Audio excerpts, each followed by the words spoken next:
Right, everyone, welcome to this December 5th, 2024 uh, board work session. Calling it to order. Can I get an approval of the agenda or Motion to motion to approve the agenda as presented. Second. all in favor? Aye. Aye. Aye. All right. Aye. Any opposed? No. Okay. Before we begin, I just wanted to acknowledge that from our last meeting, we received a vast number of emails and letters from the community, and I wanted to acknowledge that we do hear you, and I also kind of wanted to emphasize that the school has a lot to celebrate recently, and a lot of that is because of the work of the teachers and the staff and the students and the administration and the parents and the whole community as a general. Um, we are trying to work together to make this school, a lasting institution, something that matters. And we appreciate the feedback from the community. I want the community to understand that we do take this very seriously. I know that we're not perfect, and we're striving to do the best we can. Um, Under the circumstances, we are trying to find ways to impact the school that will have a lasting impact on the kids, the community, the teachers, the staff who really deserve that. But that's going to cause us to have to make some sacrifices, and we've come up with a way to hopefully lessen that impact, and that's really what this work session is about. Trying to explain to hash out how we're going to need help doing these things, because we don't want to go backwards. We've come too far. We've done such good work, and with that, I guess I'll turn it over to the presenter. Is that me? Yes, that's Lorenzo, it. you're ready. Well, thanks everyone for having me. I'm glad to be in front of you guys once again. Again, my name is Lorenzo Boyd, Managing Director of Public Finance for Stiefel. I'll go ahead and start the presentation. So what we put together was a short presentation. I think it's only 34 pages. So we'll go through that in an expeditious manner.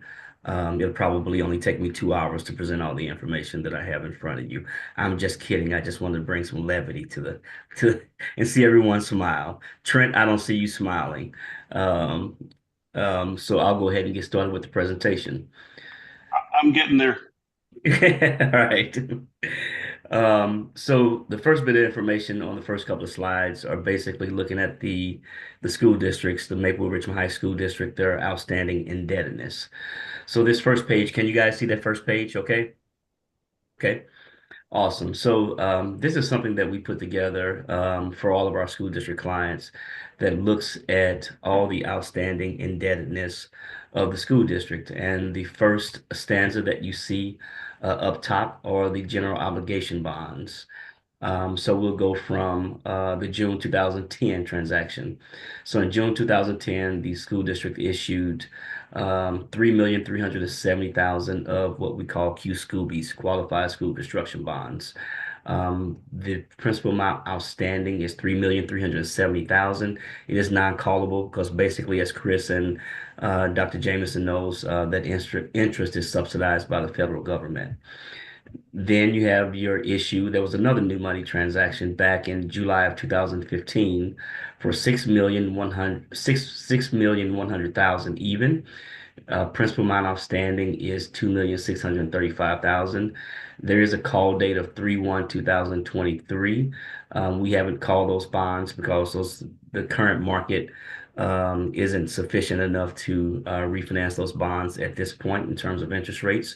So those will remain outstanding. We'll keep monitoring those for possible savings opportunities as interest rates decrease. Then you have your March 2016 bonds. These were refunding bonds. Those were 8,120,000. The principal amount outstanding is 4,750,000. Again, as you can see, those have a current call of 3/1/2024. Right now, it's not advantageous where current rates are to refinance those bonds. So we'll continue to monitor those bonds, and when the opportunity presents itself, we'll go ahead and approach the school district to which we've already been hired to actually refinance those bonds for savings if the opportunity presents itself. Then you have your 2019 bonds. Those were refunding bonds as well. So those were used to refinance previous bonds for savings. Those were issued in the principal amount of 3,155,000. There's 3,155,000 remaining. The call date isn't until 3/1/2027. So the first opportunity that we have to be able to refinance those bonds on a tax exempt basis is December of 2026. And then you have your September 2020 bonds that were issued. They were part new money and part refinancing. Those were issued for 28,530,000. There's 27,625,000 remaining. Those also have a call date of 3/1/2027. So the first opportunity that we'll be able to refinance those bonds for savings would be December of 2026. And then we have a lease purchase agreement that was issued back in February of 2023. Those were issued in the original principal amount of $3 million. And the principal amount outstanding currently right now is 2,855,000. Those have a call date when you can refinance for savings on April 1st of 2027. So the first opportunity that we'll have to be able to refinance those on a tax-exempt basis is 90 days prior to their call date as the other one. So 90 days, that would make it January 1st of 2027. Then what we have is your current debt capacity. So in Missouri, the legal debt limit for general obligation bonds for school districts is 15% of your assessed valuation. And with your current assessed valuation, a little over 457 million, that gives you the ability to actually issue general obligation bonds for a little over 68.5 million. As of April 2025, you'll have 38,220,000 remaining. Outstanding, I'm sorry. So then that leaves you with a legal debt capacity of $30,353,024. School districts, as I mentioned, have 15% of assessed valuation. All municipal entities have a debt limit in terms of geo bonds. So with cities, that limit is 20%, 10% for roads, and 10% for general improvements. And fire districts have a 5% debt capacity where they can issue bonds up to 5% of their assessed valuation. Hey, Lorenzo, before you go forward, can you give a little context in regards to what bonds can be used for, the funds from a bond can be used for? Yeah, funds for bonds can be one, they can be used to refinance if there's current lease obligations. You can refinance those lease obligations into geo bonds where you put them into Fund 3. And then you can also use general obligation bonds to pay for capital improvements. They cannot be used for operational purposes like teacher salaries and things of that nature. So you can use them for general capital improvements, and that ranges from, I've seen school districts issue bonds ranging from general renovations to all their existing facilities, athletic facilities, security upgrades. I've seen even school districts purchase buses with general obligation bonds. I've seen school districts, we don't highly recommend it, but we make sure that it amortizes appropriately. I've seen them issue general obligation bonds to buy like computers and things of that nature. So it can be used for all kinds of general improvements, but the one specific thing that it cannot be used for is related to teacher salaries and benefits and things of that nature. Does that answer your question, Dr. Jamieson? It does. And then I guess it's a follow-up with our bonding capacity. And I know you talked a little bit before about our current rating. Does the property value have anything to do with our rating? Our rating is one of the questions that was asked. Can you talk a little bit about that? Loosely. So the rating process is basically looked at in what I call three boxes. They look at the financials of the school district. And those financials of the school district could be related to, the amount of bonds that you have outstanding. But that's kind of a loose scenario there. More importantly, some of the things that they look at more closely and scrutinize more closely in terms of financials are your operating reserve balances, not necessarily your geo balances, just because you can have your geo balances up to 100%, but they look at those things like your general operating reserves after all your expenditures are paid. So if you're running a low operating reserve, let's say anything below 15, 10%, then those can have a really negative impact on your rating. So we always like to see our clients, operating. Most of our clients now are trying to put in place a minimum reserve policy so that they keep and a lot of times that's based on what it takes for them to get through the school year. So a lot of school districts look at their current reserves and say, okay, if we don't want to do tax anticipation notes and things of that nature, we need to probably keep our reserves at X. That may be 20%, that may be 25%, that may be 30%. So they base those things on those numbers. And then your rating is a lot based on your economy. Some things you can't change. Meaning the school district. So the how affluent the school district is, their property tax base in terms of the difference between how much commercial you have outstanding, I mean on the books. So if you have a pretty diversified economy where you have lots of commercial real estate, lots of residential real estate, agriculture, which we don't know you guys don't have, but all those things factor into it. And then management. So that's looked at very closely as well in terms of the management of the school district. And then I would say just not the school district, but all entities, whether there's been, constant turnover, whether it's be fiscal mismanagement, and things of that nature. So they look at all those various things. And the debt obligations are kind of loosely looked at. They realize that on geo bonds, what the actual rating agencies realize on geo bonds, they're backed by an ad valorem tax. So that's unlimited tax. So you can levy whatever's necessary to pay your bonds.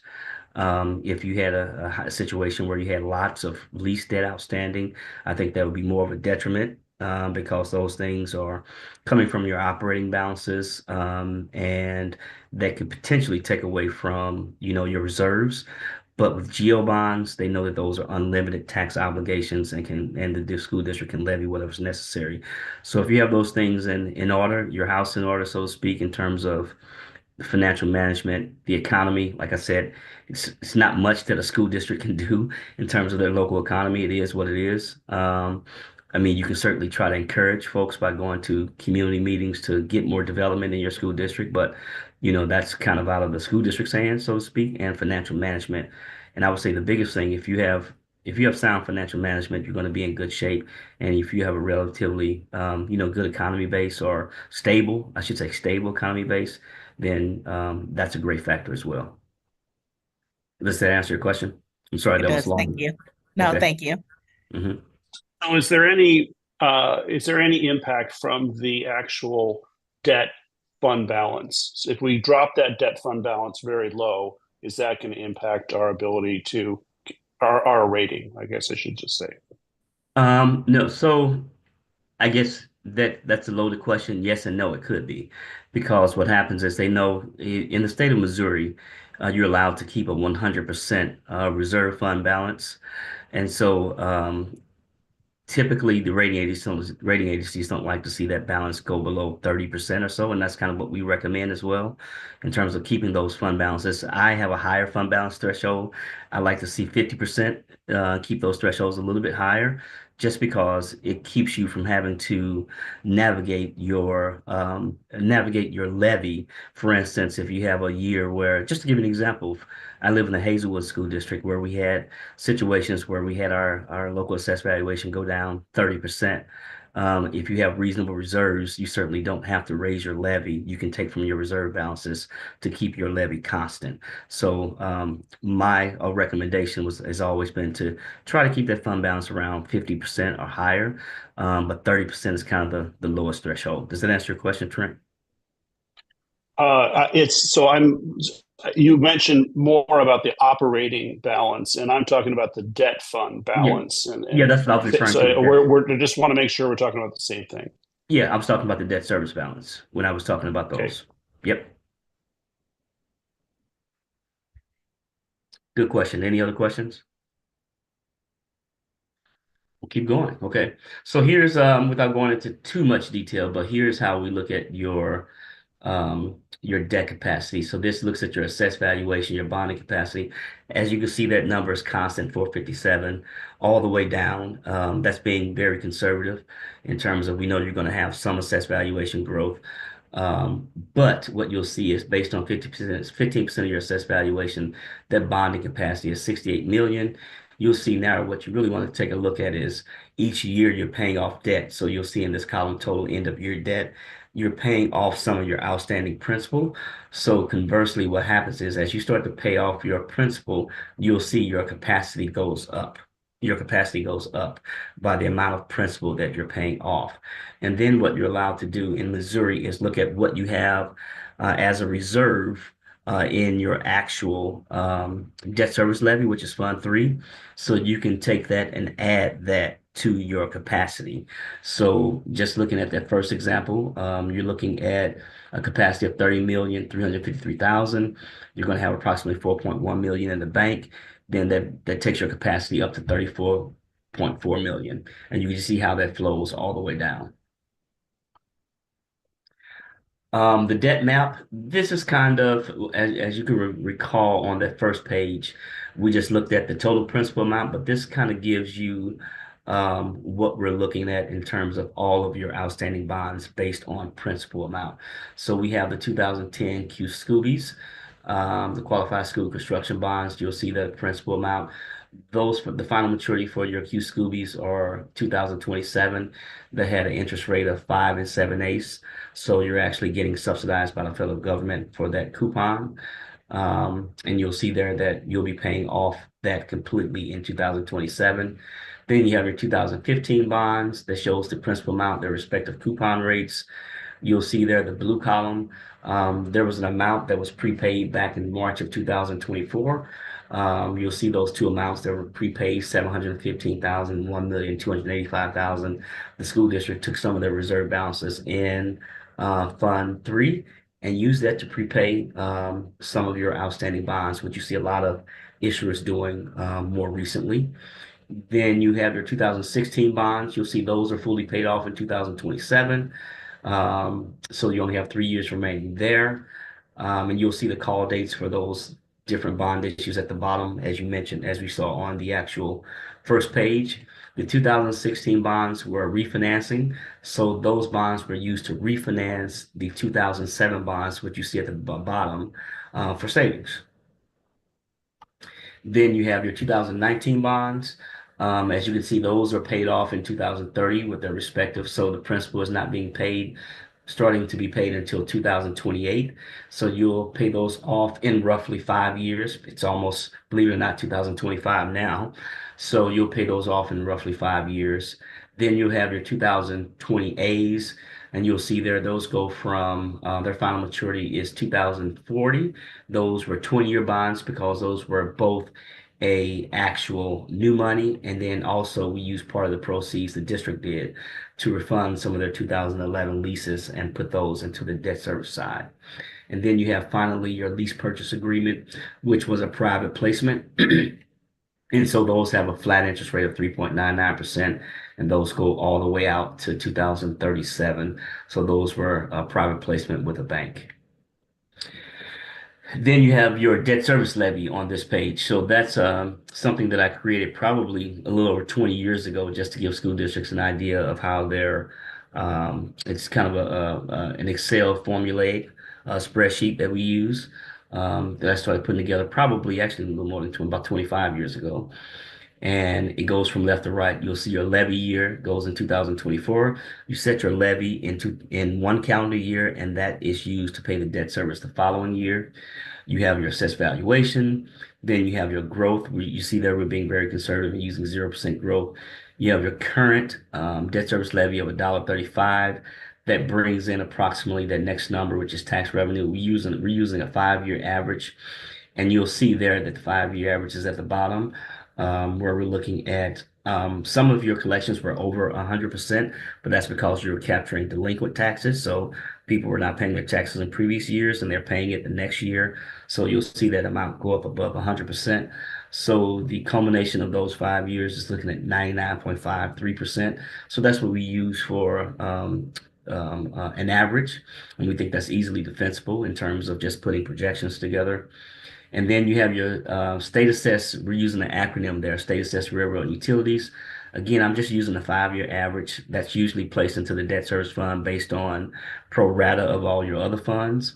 So then you have your total revenue column, and then you have your aggregate debt service. And what you'll see there is you're bringing in, I'll just round it up and say 6.3 million in revenue. Your debt service for the next couple of years is 4.5 million.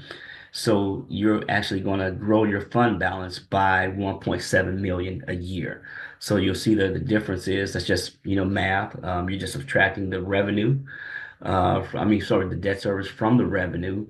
And basically the difference is you're going to be increasing your fund balance by 1.7 million the next 3 years. And you can see that amount grows as you start to pay off bonds and your debt service starts to actually go down. So there you see where you're starting to get over 100% because next year, by the end of next year, because you're actually increasing your fund balance by 1.7 million, you're going to actually go over 100%. So your fund balance will be projected to be 5.8 million.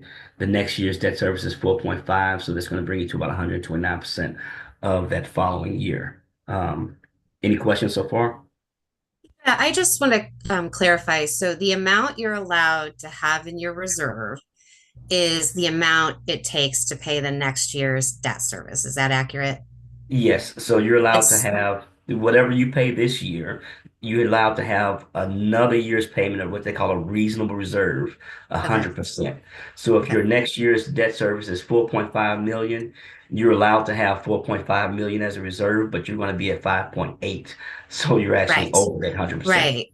Because and I see here the required levy column is the percentage, that's the percentage we need to meet our debt service, correct? Exactly And right. but And we're at, you're yeah, and we're over because we're at 1.35, but we only need 0.97. exactly right. That's Okay. that's exactly right, Jenny. Thank you. So the next page we're looking at, this is just assuming that you issued 15 million of GO bonds, lowering your debt service levy to 85 cents. So basically what you'll see there, the red, and remember this kind of goes to what we were talking about a little bit earlier, in terms of bringing that fund balance. What I tried to do there is I didn't want the school district to go below 50%. And that kind of answers your question, Trent, I think from the previous thing in terms of what I did was try to keep your fund balance at 50% or above. So don't be alarmed by that red column because you have more than enough reserve balances to make up that difference. And you still are fairly healthy. You're not bringing your fund balance below 50%. And I would recommend keeping it, not below those numbers because that's a healthy. But you'll see there, even after that 85 cent is implemented and you draw down your fund balance, let's say for 4 years, you'll see there that takes you, the new bonds are issued in 2025.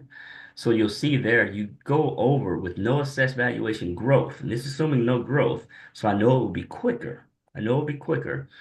You see there with no growth, you're estimated to actually go above 100% in 2031, basically. And that's with no growth. So if you get any growth, 1%, that number you could go over 100% again, even at 85 cents, let's say by 2029 or 2030. So you'll be in a position to do something additional there as well. Lorenzo, just as a follow-up question, can you give a little bit more context on what it would mean to ask voters for a zero tax levy increase bond? Yeah. So I always like to say zero tax rate. So it's not a tax. It's I think it's not say semantics, but you're asking for a zero tax rate increase. So actually what you're doing here is because actually what you're doing here is you're lowering your levy to 85 cents. So it's technically you're reducing it. But if you were to keep that levy at $1.35, then obviously one, you can do a lot more bonds because you have a lot more available revenue to do more than 15 million. So there will be a zero tax rate increase bond issue by keeping it at $1.35. But this analysis is assuming that you actually reduce your debt service levy from $1.35 to 85 cents, which is 50 cents. So that would be, you still would market it as a zero tax rate increase bond, but technically you're reducing it because the option is to place that 50 cents into the operating to support operating your operating needs of the school district. Does that answer your Can question? Yeah, can I just clarify? So the reality is it's really like two separate actions, right? You're lowering this one, which is a separate action, and then at the same time you're increasing the other one, but the net result to a voter is zero change to their taxes. Absolutely right. Okay. Exactly And right. and then I guess just to put this sort of transaction for me, it was helpful. So basically what you're doing is if we lowered it to 0.85 and Hmm. we borrowed 15 million more because you really need 0.97 that first year and we only have 0.85, we're just going to borrow a little from our savings for a couple of years to cover that, and then after Yeah, a couple of years we will be bringing in enough to pay what we owe, and we'll actually bring in more, so we'll exactly start right. building our savings up again. And really it'll probably happen faster because we haven't factored in any increase in our valuation. Perfect. You're trying to take my job, Jenny. Okay. No.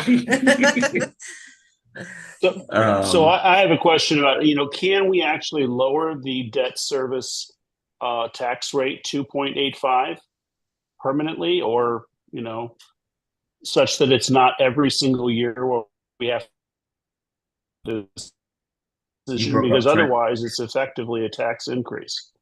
You broke up, Trent. What did you say? Can we effectively can we lower the tax rate to 0.85 permanently instead of just having to lower it by 50 cents every single year? Yeah, so that's what you're doing basically in that actual language is basically saying that you expect to keep the levy at 85 cents. It's a reasonable expectation to keep it at 85 cents. So what you in that language, and Sean can chime in on this, you'll say that your current levy in that language is $1.35. You are going to lower it to 85 cents, and you reasonably expect to keep it there at 85 cents to pay for this outstanding debt. And that's a reasonable expectation. Lorenzo, can I follow up on that? Yes. I think what Trent was asking, and I think what I'm wondering too is why not in September when we set the rate, why don't we just change it from 135 to 0.85? And what would be the problem with doing that, or what do we need to be aware of if we were to do that, rather than making this a voluntary reduction, which is what is in the language of the that you have in your presentation here and a few slides later?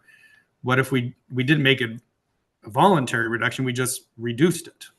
What would we need to be aware of or know? What would be, say, a problem with doing that? Right, because you can't like switch from because your debt service levy is used to pay debt. So that's what the voters originally approved is to use that $1.35 to pay debt.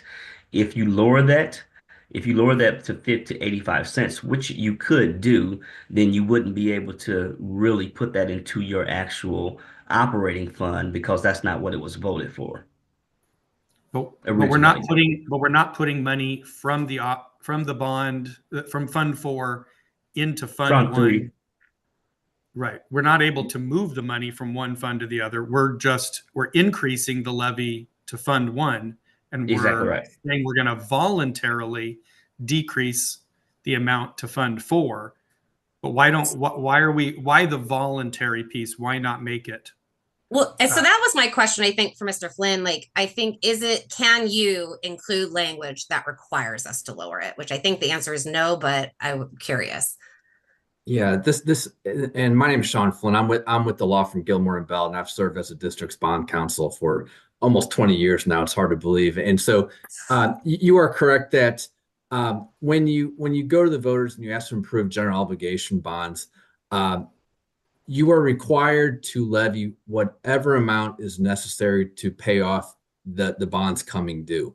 And so that could be any amount. So you can't restrict it to a certain amount. And so you sort of manage it this way, but you cannot, when you do issue a GO bond, what you're telling investors is like, we will set the rate at whatever amount is necessary to pay off the bonds. And so many times you talk about the impact to your debt levy, you always have to use the words like expected or anticipated, because you can't set it at a certain amount. It's whatever is necessary to pay off the debt.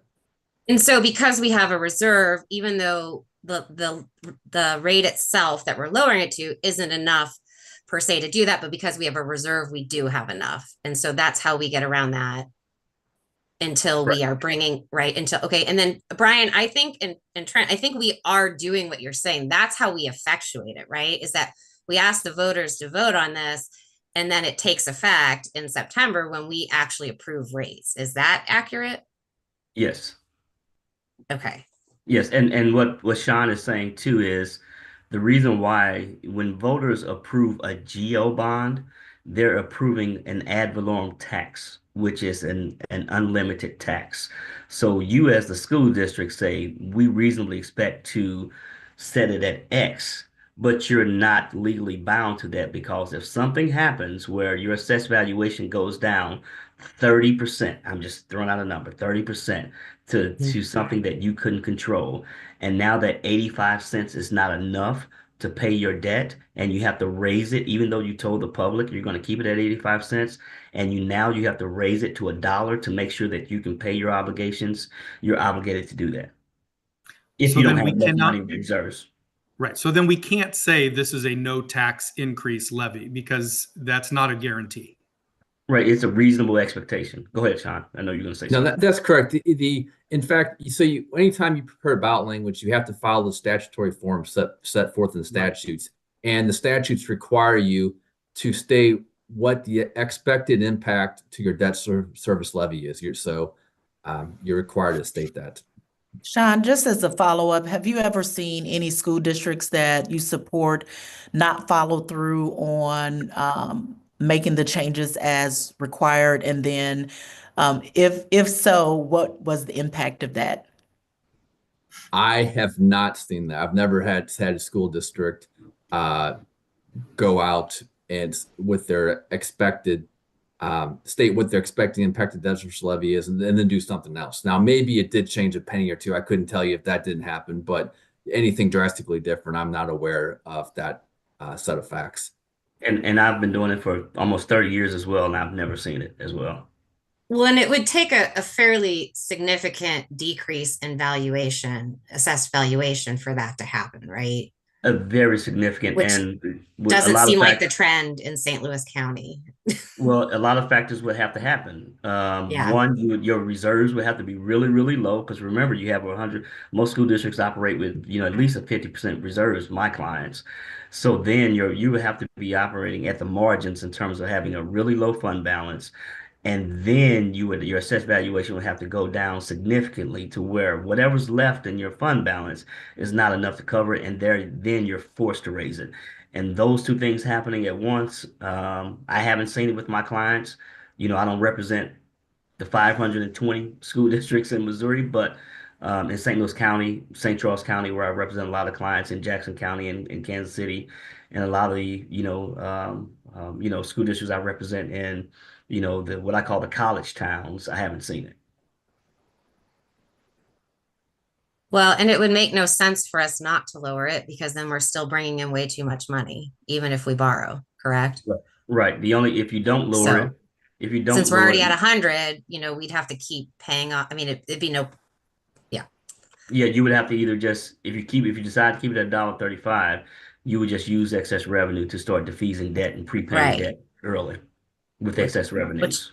Yeah. Which a lot of school districts do. I've done, just to give you an example, There are a lot of school districts who are operating or projected. They don't have a bond issue yet that they're contemplating because they maybe have done one more recently, but they're hitting over 100%. They just take their excess balances and pay off debt and start prepaying some of their bonds early to be fiscally responsible, and they keep that levy where it is. And I've done, I think, 8 so far this year for different school districts in St. Louis County. And we've done that the last 2 years, correct? Exactly right.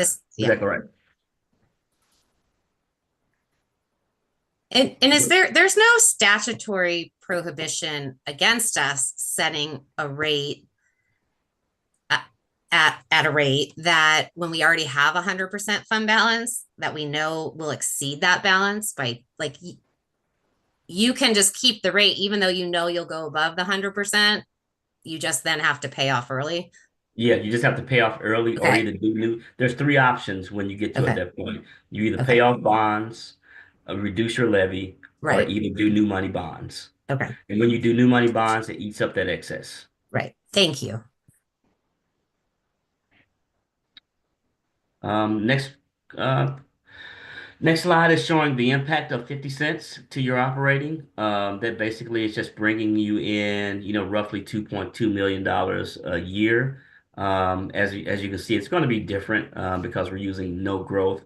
But roughly, once you put that into your Fund 1, you bring in roughly $2.2 million for additional operating purposes. And I think this slide is just kind of showing you what each 5 cents will give you. So if you only transfer 5 cents, you'll get 227,000, and you can see by transferring 50 cents, you're getting that 2.2 million. And if you were to transfer $1, which you can't, obviously, you can bring in 4.5 million. So it's just kind of a running total by 5-cent increments to show you, what you are adding. If you decided to do only 30 cents, instead of 50, you'll see there that you're only contributing 1.3 million to your operating reserves. Renzo, And then just go a ahead. quick question for that slide. I know we're potentially having conversation in regards to a 50 cents transfer. How much will we feasibly be able to transfer and still be able to meet our obligation, both current and if the board were to move forward with a potential bond? Okay, yeah. So if you go back to that previous slide, I kind of look back at it. Mhm. I'm really giving you guys at 85 cents. If you remember going back to, I'm sorry, I went too fast. Here, about 50 cents is the most you can do Okay. because I'm basically taking you down to your lowest point at 51%. So I'm really actually giving you the most bang for your buck at the 50 cents. Okay. Anything more than that, you're going to bring that actual that the red is going to increase, and then you'll bring your fund balance below 50%. So when I structure these numbers, I structure them to the point where I kind of do a hard code, what we call it, in DBC in our software, to basically not draw down your fund balance below that 50% number. I'm sorry, I'm pointing. I should be using my mouse. So basically, I'm bringing you down as about as much as you can Okay. without. So 50 cents is the absolute most. Perfect. Thank you. And Lorenzo, go sorry, ahead. can you help me understand? I mean, you're using that word transfer here on that slide, but I'm still trying to understand. This is not a transfer. We're not allowed to transfer from Fund 4 to Fund 1, correct? Well, if you go to the voters, you can. And that's what this is about. You have 2 separate ballot questions. You have one ballot question that will do the bond, and then you'll have another ballot question that says, our current levy, we're going to issue our current levy. Well, the bond language would say, issue 15 million of bonds. Our current levy is $1.35. We expect after this bond that our new levy will be 85. Then you'll have a separate ballot initiative, which is what you see. This is what Sean put together for you. Right, but that's not a transfer. That's increasing by 50 Exactly right. cents the tax on Yeah, for it's in- Fund 1, and it's a lowering of the tax in Fund 4. It's not a transfer. It's an increase in tax of one and a decrease in the tax of the other. That's exactly right. It's semantics, but your overall levy is going to stay the same. Yeah, and so then Well, oh, sorry, Brian, go ahead. No, that's my bit. Yeah, it is semantics, but transfer is not legal. The other one is legal. The one where the ballot language you have here is what's legal, but that's not And is technically a transfer. Yeah. So what you when you the communicative part in terms of what you'll communicate to the public, what we're doing legally is showing that it's a decrease in one and an Yeah. increase in the other. But what Yes. you want to communicate to because most people, most of your residents, what you're telling them is our overall levy is going to stay at X. We're technically using the decrease from the one to increase the other, and the overall impact is the same. Okay. Your overall levy will remain the same, and that's what you tell them. Yes. And so if we, for some reason, determine a half a cent isn't enough to get us what we want, then at that point, it has nothing to do with the bond anymore because we've already established that's the most we can lower the bond, the debt service rate. So that would stay the same, but then it would end up potentially being an increase, however the difference is, say we needed 70 cents, then it would be a 20 cents net effect on a taxpayer. On your overall taxpayer, Yeah. it'll be a 20-cent increase over what they're currently paying. Right. Which is I'm looking at for the 401 for residential property. So this will keep your overall levy. So you're right, Brian. One, it was an increase, and the other is a decrease. But when you communicate to your constituents, you tell them that basically a decrease in one, increase in the other. So we're actually essentially what we use is the term transfer, but you can say exactly how you want to say it, but you'll tell them that the overall levy will remain unchanged at 401, basically. Now, Jenny, as you said, if you decided that 50 cent wasn't enough and you're going to actually do 70 cents, even though 50 cent is going to come from the debt service fund, you're increasing your overall tax rate to the constituents by 20 cents more. Lorenzo, do you think it would be helpful to kind of share the school district that I found that has done something similar after you go through kind of like the timeline and the rest of the slides? Yeah, that's fine. Yep, it'll be Okay, perfect. okay. And then and Sean, since you wrote this, I'll let you kind of go through this, our legal expert, but this is kind of what the language would say in terms of the bonds. Yeah, and so in front of you is is some ballot language which I prepared for the bond issue, and for whether it's the levy or the bond issue, there's really three things that you need to include in the bond issue. Working within the statutory form is one, you got to list the amount that you want to ask voters to approve in terms of the amount of bonds. You have to list the purpose of the bonds, and then you have to say, all right, what's the expected impact to the debt service levy of the school district? And so sort of within that framework, it's we can revise words, because this is your ballot language. So if there's something that you want to change, we can certainly change. But this is at least a starting point, based on some discussions with the district as far as what my understanding was the district was trying to achieve with its with the bond issue. I had a question about the one on the slide before, the one for the tax rate increase. Oh, no, Sure. sorry, it's the next one. My bad.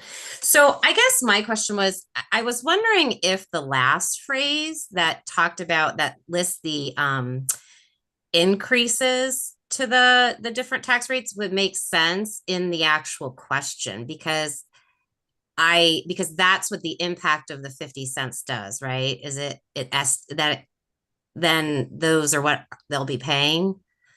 And I'll just I was a little confused because the sentence it's in says, if it's approved, we plan to pay for it by decreasing that by 50 cents. But then we go on to say, so these rates will go up. And I guess I just thought it was a little confusing.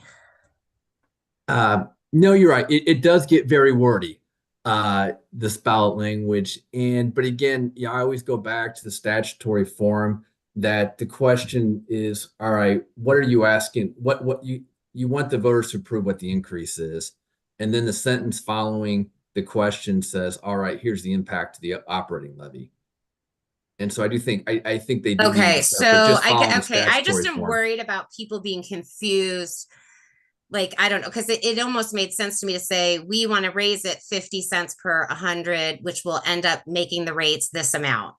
And then say, we're going to pay for it by decreasing. But if that's how you have to do it, that's fine. I just was trying to avoid any confusion for voters. But that, I mean, I don't know how you have to format it statutorily, so.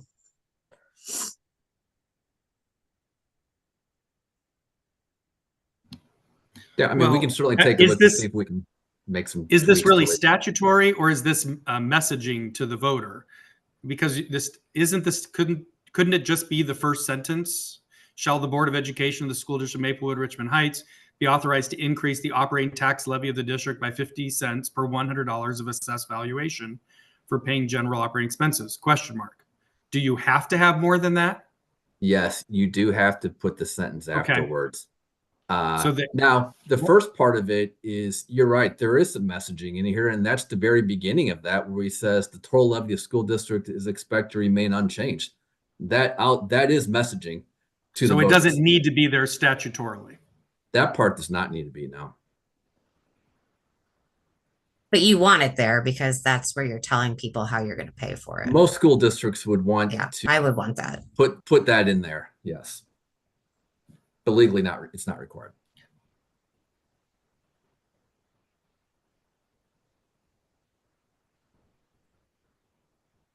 I think, and the next steps was kind of just where you are right now to the April 2025 election. It's just kind of a graph to show where we are now in terms of the capital improvement plan developed, the board approving the ballot language in either December of this month, January of 2025, and then you have to submit your ballot language by January 28th to St. Louis County. Then in the winter of 2025, you'll be doing the community engagement in terms of engaging the community and finalizing the project list. Then if you want it, you can have town hall meetings to discuss the different projects. And then the election date of April 8th, 2025, where the voters will say yes or no. And I believe that was it to my presentation. Lorenzo, can I share just quickly so I can? I'll stop sharing. I'll Yeah, stop sharing. thank you. I just wanted to get out of this, give an example of a district that actually, there we go.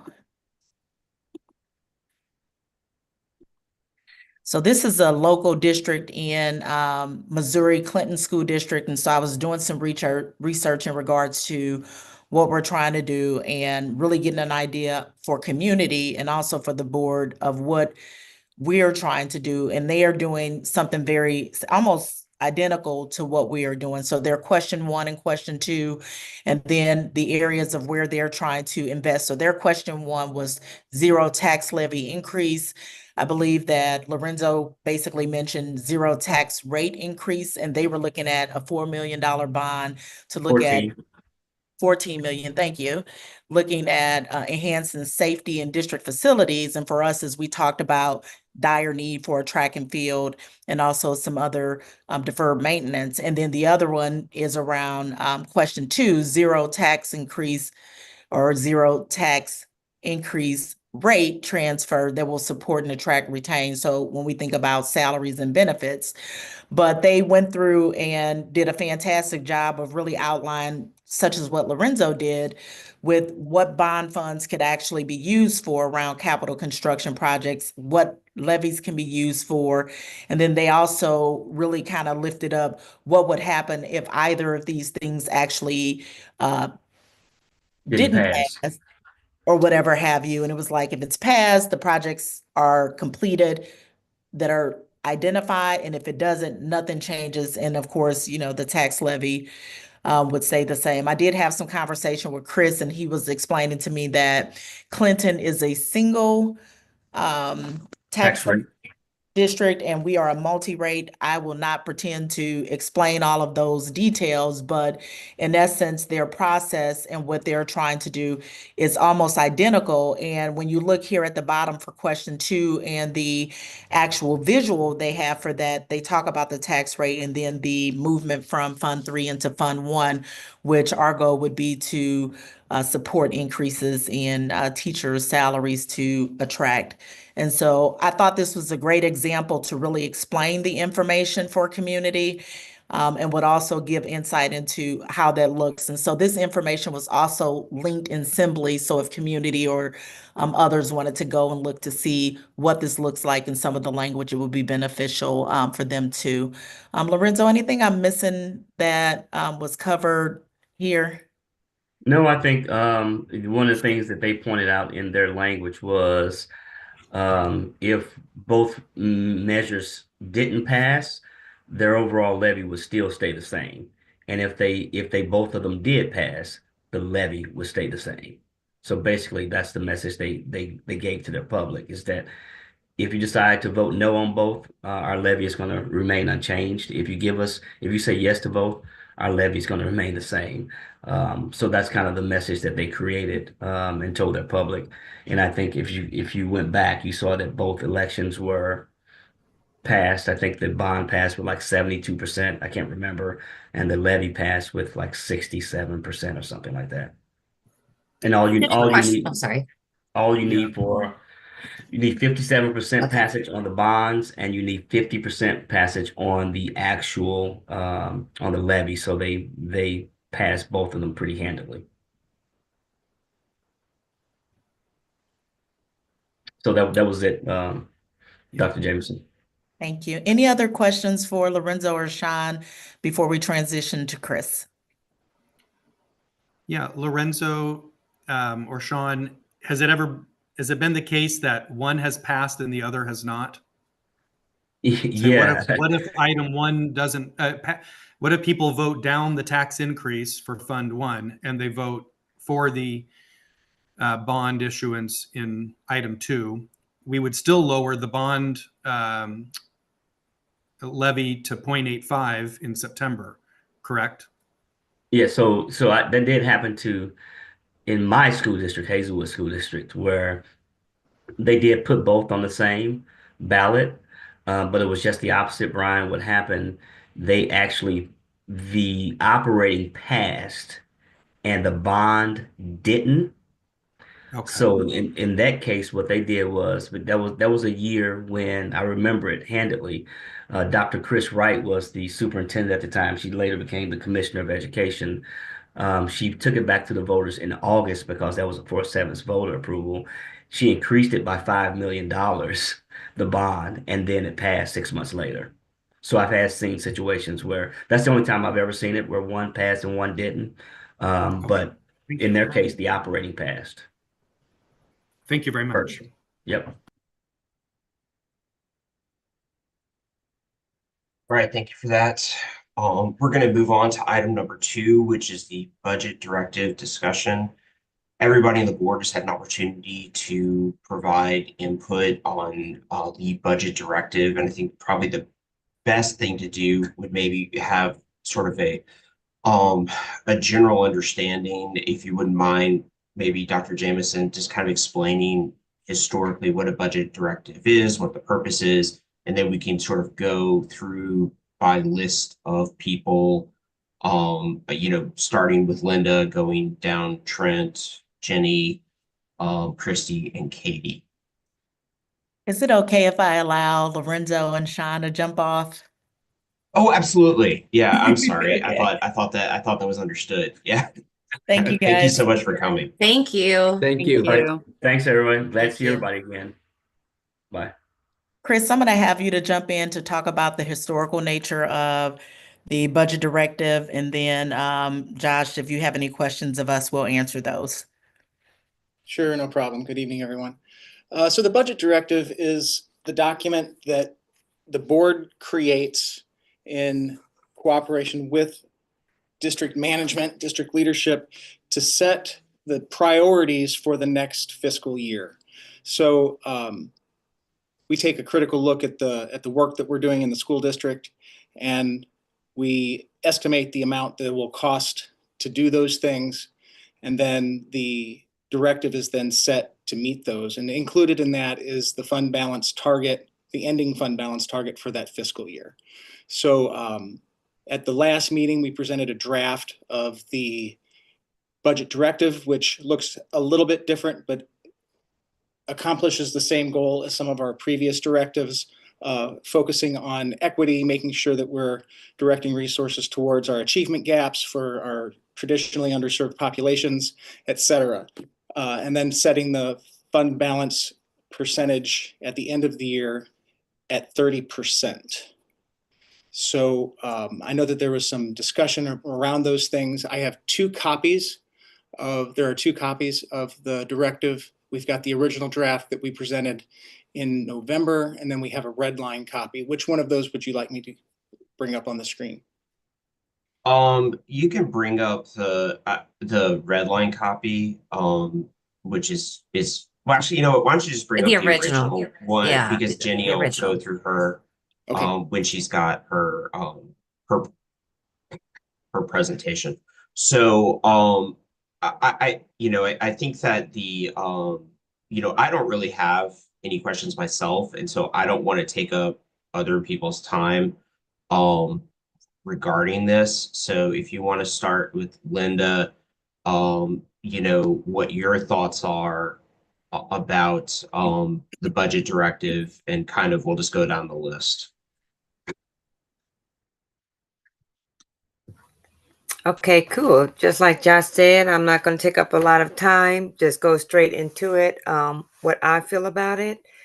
So as far as number one, the commitment, I would like us to continue to do the work on the budget that will ensure that all students are getting the resources needed to become successful and to have a brighter future. So I think the path we're on, let's continue that.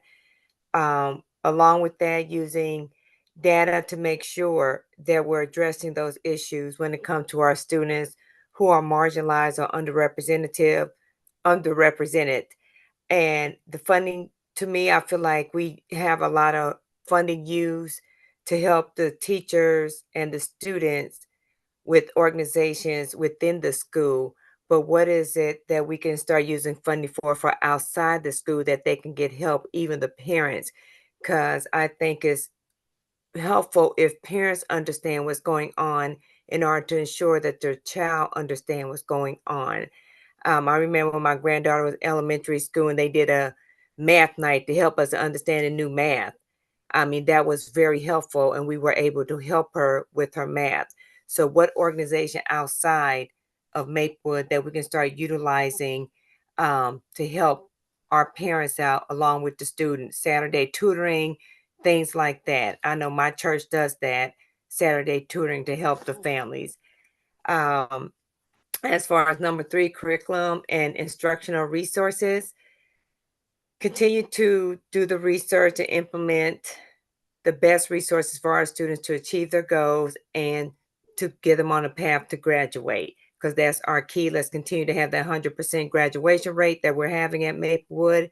And to do that, let's continue to put the work in. I believe in like pilot programs for parents and guardians that could assist them again to support their child in the home while they're outside of school. Number four, maintain and support to facilitate readiness to learn. This is a top priority for our students and the MRH district to maintain counseling service and partnering with organizations that focus on mental health. That is truly important. We see it every day, and we need to make sure we continue to provide resources to our children, but also to our support staff, teachers, and everyone else. I feel as we are dealing with trauma or we're dealing with our mental health issue, it's going to continue to help everyone grow mentally where they can stay focused on what's important in life and how to get to that path of graduation, and also their adult years, because when they have the tools and resources to learn how to deal with a lot, they know how to deal with it as they're navigating life after high school. Most definitely continue to develop and retain our high qualified educators who's aligned with our strategic plan. That is one of my top priority, and I know with everyone else that's important to them also. And whatever it takes for us to continue to support them, let's do it. Lastly, I really do believe we need to maintain a 30% of fund balance. So that's it in a nutshell for me. Thank you. I guess if you want to put up the red line for Jenny, I'm sorry, Trent is next. I apologize.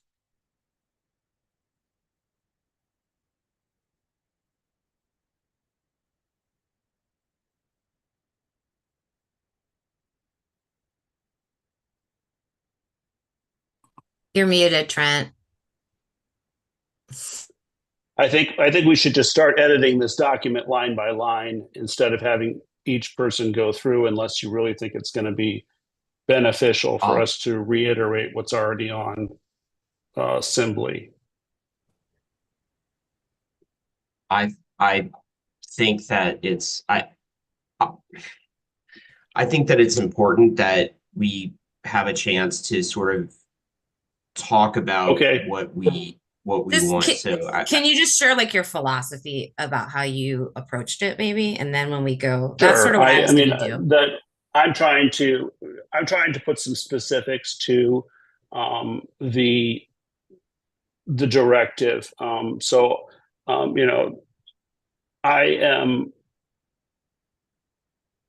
trying to. This isn't mine. Chris, can you pull up Trent's? It should be attached to the agenda item. I think it's just better that if I just say, I'm trying to add specificity. So in this case, for instance, we want to raise salaries for educational teachers and staff. And I want to get something that is a language that will reach an objective for what we really are trying to do. So for instance, in my opinion, the goal is to have competitive salaries. So I think the budget directive should reflect that to some degree. And, so it could say, I put in my thing, I said the 25th 25th percentile. It could be the, top quartile of the county. It could be whatever it is that you want it to be. Yeah, just go down to the bottom there.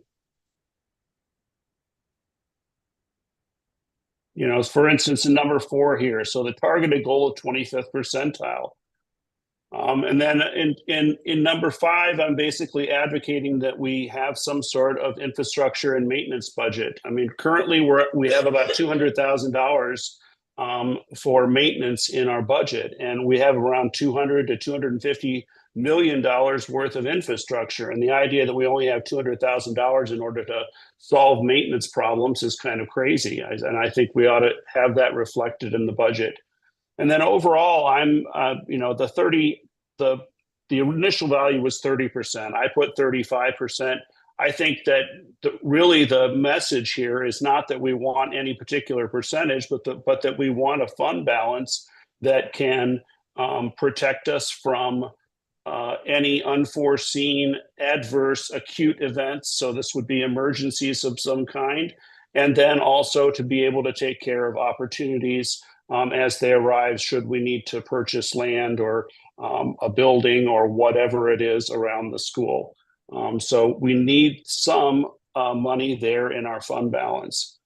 And other than that, I think that's pretty much the main ideas. Can you say? I guess I'm sorry. I guess I have a question just in general about this. And I was looking at the budget directive as sort of a roadmap rather than a rigid document that sort of locks us into specific goals. Maybe that's not my understanding of it, but am I wrong here? Well, I think it depends on what you want it to be. I mean, I think we all may have different philosophies about that, which is, I think, what we're taking the time to share now. Right. I mean, and I guess my question though, is what do they need? Like, I mean, you want to make sure that the administration has enough freedom to be able to do the things that we want to do. And I guess that's my concern is that, you know, we as why I feel like this exercise is beneficial, aside from, you know, us being able to sort of explain what our priorities here are. One, it's voicing it to the administration about what the board collectively thinks are the important, you know, aspects of the budget, but we're not going to be the ones necessarily deciding a lot of the stuff, like the majority of the stuff that's in the budget. That's like lower level stuff, and most of it is going to be salaries.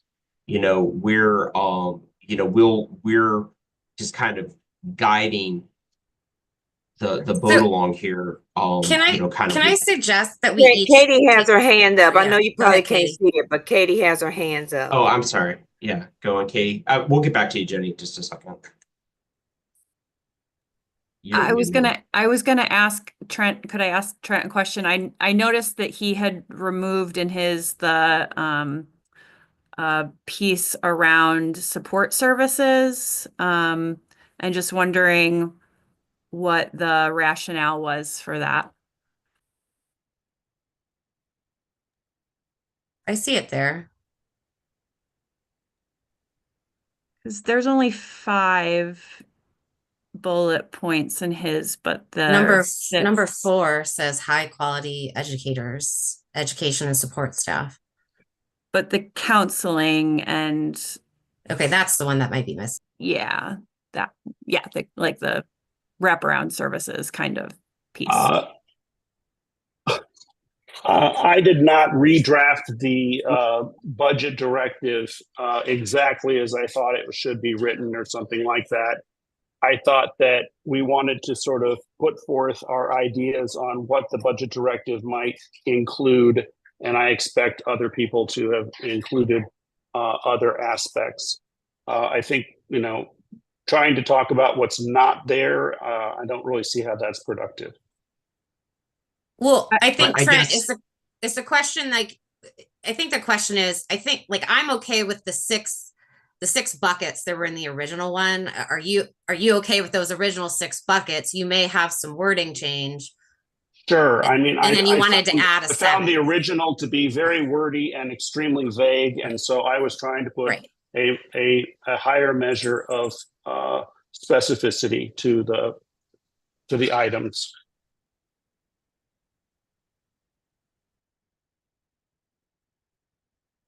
So, and I'm sorry, Jenny, you had. Well, I someone was just going to something say, I like- think maybe it might be helpful before we get into sort of like the philosophy of what a budget directive is like to let everyone finish their philosophy. And then we can maybe, I mean, I think we all have a different one. So maybe it'd be helpful to hear everyone first, and then we can kind of go around and see how we meet on common ground together, you know. I mean, in good terms idea. of philosophy, this is our opportunity for the board to communicate with the administration about where we think the priorities of the budget should be. That's my philosophy.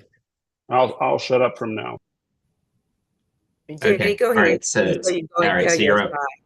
Yeah. So you're up next. That's me. Jenny. Yeah. So my general approach, and I mean, I think this is what I see in several people's, is just to maybe, like, I liked all the buckets. I think they're great guiding principles generally. And I guess for me, it was more of just like, you know, I think when we keep things too general as a board, we hold ourselves less accountable. Like we want to fill gaps, right? Like, how do we think we should direct resources to do that? Not specifically per se, like what goals are we trying to achieve? And then let administration be like, here's the ways we can do this. Here's the resources we can put towards it. So some of mine were just to sort of hone in on that, to hold ourselves more accountable. And so like I noticed that in past years, like for academic gap closing, like there were specific directives. Like last year it was establish a data-driven approach to monitor student achievement and identify areas where additional resources and supports are needed to close gaps. Like, did we do that? How many did we dedicate resources to that? There was a great one from 2019 about, putting resources towards making sure we want that every kid within 2 years of beginning at MRH is proficient, right? So I guess that's what I wanted to tap into a little more. So that we have some accountability for ourselves that we're actually achieving. We're not just keep saying the general things without honing in on making that progress. And like number 3, like I get that maybe we wouldn't be that specific, but like these are ways that, I've noticed in the last year that like curricular instructional resources that we sort of need as a district, right? So that's why I added that. And then the last couple, for me, and it looks like based on Chris, your numbers, you guys are already looking at ways to reduce purchase services in the next few years, like those, between that and some other areas reducing by $1 million. So that's great. Like that was something that has stood out to me. I put the numbers in the note about how much we've increased those over the last few years. And so, what resources do we have? Like we've, hired staff who maybe train in a certain area. Can they provide a training instead of hiring a consultant, right? Like how can we do that? Look for ways to do that. And then I also, you also already did this. So you read my mind, was like starting to model out what it looks like if we don't get the funds we need to, that we are going to go to the public for. So that was sort of my general approach to this. Thank you. All right, Christy? Hi guys, I think I came from maybe a slightly different approach, but the same sentiment as everybody else kind of said. I was thinking of it, I guess my philosophy was more like almost like a grocery list, if you will.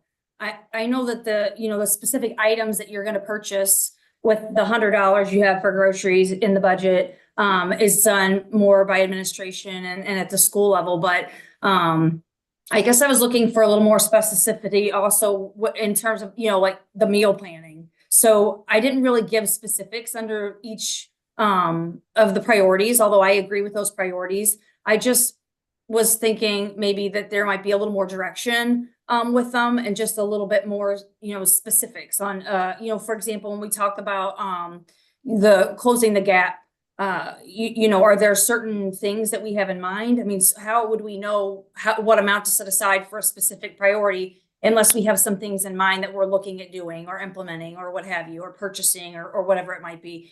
So I was looking, I guess, more for not necessarily, like I said, very specific, like the individual items that you're purchasing, but just like overall, like, yeah, and on this priority, we're thinking about adding 2 programs, and we're thinking about, just something a little more outlined in terms of how we're going to meet those priorities. If that makes sense. I don't know. If I'm way off base, Chris Holder, tell me and I'll be quiet.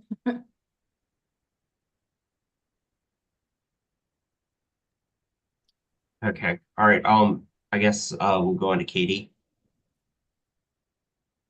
Yeah, thanks. Obviously been through a lot of different budget directives, and this is obviously just one document in an array of documents that we are using to set priorities and direct specific activities across the district. So some of what I've heard people talk about are things that I would expect in the superintendent's goals, or in our building level goals, or in, other documents. So I'm appreciative that there's attention to those things, while also noting that this document doesn't need to do everything for us, but it needs to do obviously something. So I also am broadly in favor of the 6 categories as presented. I think there's some solid piece in Trent's final bullet point that could be pulled out as a 7th around this idea of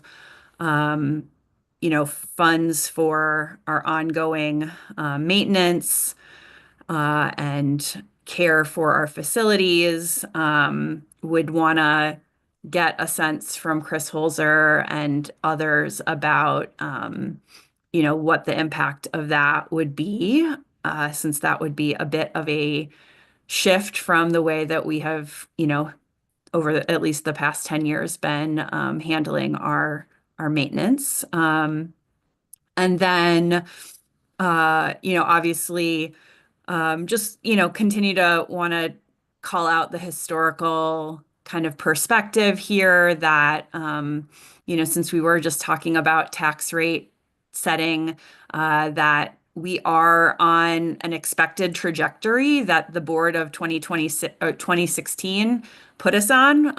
The last time we did ask for an actual tax rate increase for our operating, and that we are, on an expected spend down of reserves that were built up earlier in the life cycle of that were obviously then sort of unusually buoyed by the COVID funding. So I think this is predictable, the fact that we ended last school year with about a 38% fund balance. We are projecting a 34% fund balance at the end of this school year, and at the end of 2 school years from now, we would be at a 30% fund balance. The fund balance was at 15% when I joined the board 11 years ago. So it has definitely been lower, and it has obviously been a bit higher during COVID as well. So I think it's obviously part of the constraints that we're under. I had a really nice conversation earlier this week with the director of school finance with Missouri School Board Association, who is a resource to us and other members across the state. She's a retired school finance officer and served in Webster and in Wentzville. And she's like, every school district has their unique conditions and considerations that we need to take into effect. She really encouraged us, as far as the fund balance is concerned, to take a look at the cash flow analysis that I know that Chris does have access to, because essentially it's supposed to be doing the job of carrying us through the fall when we're waiting on our tax receipts, and the possibility of some sort of catastrophe. I certainly hope that a $10 million catastrophe is not on the horizon for us, or even an $8 million catastrophe. But, obviously, understanding a fund balance that can do both of those things is something that we should all be able to defend. So that's my stuff. And finally, I don't see, or I didn't get a note from Brian, or if I did, I'm not sure if it was attached or not, but did you want to comment, Brian? Sure. Yes. Thank you very much. Basically, I agree with much of what's been said. I like all of the buckets as well. But I also would like to see in a budget directive maybe a little more specificity. And I think that's bore out in some of my comments at the previous session as well. And the 3 things I would like to maybe be a little more specific about, maybe 4, is in item number 3 on the list. We had a presentation from the principals back 3 meetings ago, or the September meeting, as I recall. Maybe it was, I believe it was the September meeting. That they told us about some difficulties in the math education of the district, that seems to be one of the areas where we're hurting. And so I would like to see in item number 3 a mention of the priority of building up math curriculum resources for math instruction, and that we kind of target that area in our budget for next year. Obviously, there's also some issues in terms of purchasing curriculum for language arts, but the math instruction, as we got a presentation on, seems to be something that's running across a number of the schools. All of the principals were doing a great job trying to deal with what they've got, but as far as the budget priorities around curriculum, math is the area they told us is a genuine need. So I'd like to see that prioritized, and named in the budget directive for the priorities around curriculum expenses. And I think maintenance, I mentioned maintenance at the last meeting, and it's come up here again today. And I was grateful, Katie, that you also would like to maybe see it added somewhere. I think it should go under item number 4. Item number 4, maintain supports that facilitate readiness to learn. Our buildings are part of the supports that help with readiness to learn. So I'd like to see we don't need to create a 7th item. I would include attention to the maintenance budget, increasing the maintenance budget to provide for buildings that are ready for students to learn and provide the right space for students to learn. And then item number 5, I agree with a comment Linda made earlier. Everyone here agrees with supporting our educators, and I certainly also agree with providing competitive salary increases for certified and non-certified support staff to retain them in the district. But I would like to see a target, something put in there a little more specific than that, and something like what Trent had mentioned. But I'm open to other wording, but that we would look to set our budget that we're going to reach the top quartile of our competitor districts, and whether that's the county or whether that's a subset of the county districts. What are the districts that we tend to lose applicants for teaching positions to, or what are the districts, to what districts are we losing them when they leave? Those should be part of our competition, and then we should be in the top quartile among those districts for salary for our certified and teachers and non-certified support staff. And so that brings us, of course, to the item number 6 and the fund balance. And the percentage is not really the issue so much as it is why are we drawing down the fund balance percentage at such a substantial rate relative to the past several years? And Katie is correct that it went up quite a bit from when she came on the board to 2019, and it's been sort of then it held for a little while in the upper 40s, and then it's been on the decline since. But it's been on the decline of a couple percentage points each of the last several years. And so, and what we've been spending it on primarily are salary increases, which are great. We needed to meet some acute needs in salaries, but we can't keep going on that way. And I think that's what the voters, the taxpayers need to really understand about the fund balance percentage. As that percent goes down, that means we are spending more than we take in revenue. And so, and we should do that from time to time to meet sort of one-time opportunities or to deal with crises that come up and that need attention. And so I'm all for lowering the fund balance to whatever percentage it needs to be, such that it provides us the revenue, the money in the bank to respond to those to opportunities, positive things, and also to one-time maintenance crises. And we do have some right now that we could probably attend to with some of that money. But unfortunately, all I have heard is, and I would love to know, from the administration, is if when does the percentage stop going down? When do you project it's going to go back up?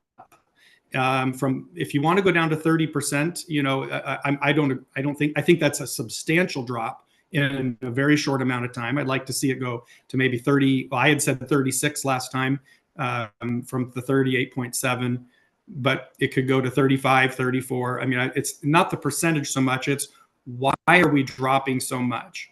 And I would like to see that statement be revised to reflect that it's less about the fund balance than it is about making sure we have sufficient resources to capture opportunities as they present themselves, such as building purchases or land purchases or something else, equipment needs, or we're solving maintenance crises, and not using the savings account to pay ongoing expenses. And that's unfortunately what we have been doing. And that's what I'd like to see us at least raise to the consciousness of the public. And it's why this conversation is related to the previous conversation with Lorenzo. It's so important that the district and the taxpayers in the district realize that a day is coming very soon, and probably next year, where they need to be willing to vote to increase their taxes to provide for ongoing salary needs of this district and other ongoing expenses. And so, you know, I'm in favor of this, you know, no tax, supposed no tax increase, levy and bond issuance together, but at the moment it's being drawn on the back of the fund balance, and that's what concerns me. And so, and even the 50 cents is not going to be enough. It needs to be higher.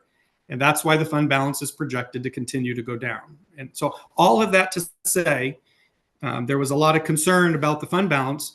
No one, I just want to stress, because I received many communications, as other members of the board did as well, that somebody is trying to raise the fund balance or maintain it or something. And no, we're all agreeing it should go down to meet current needs. But I just think the 30%, that ought to alarm a lot of people. I'm not opposed to it entirely, but I am alarmed that the administration will put such a low number there relative to what we had at the end of the fiscal year 24. And so in just 2 years, they're projecting an 8.7% drop. That's a concern. It ought to be a concern to every single person, because it tells us, it should communicate that we have a problem with revenues minus expenses. We are in the red. And that's my comment about it. So however we want to write that item number 6, I'd like it to reflect the fact that there are genuine concerns.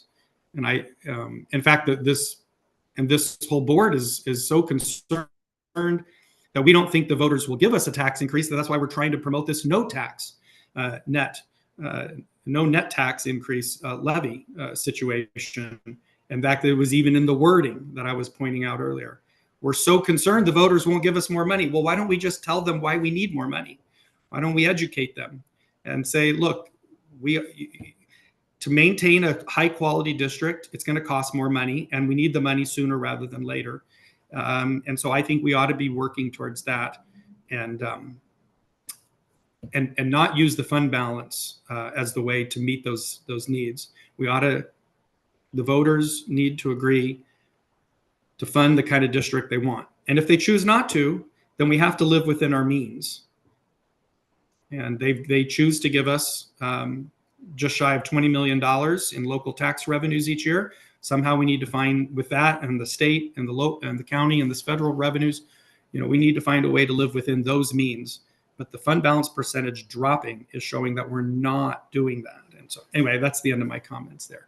Thanks. Okay. So my philosophy is that I'd like to see a little more specificity so that we're giving somewhat more clear direction to the admin with this document, which is our document. It's not the admin's document. It's a board document to help the admin know how to plan for the future. And I'm hoping that's my philosophy with how these documents ought to be written. Trent, you had a question? Well, I just wanted to make a comment that sort of is lines up with some of the stuff that Brian's saying, which is that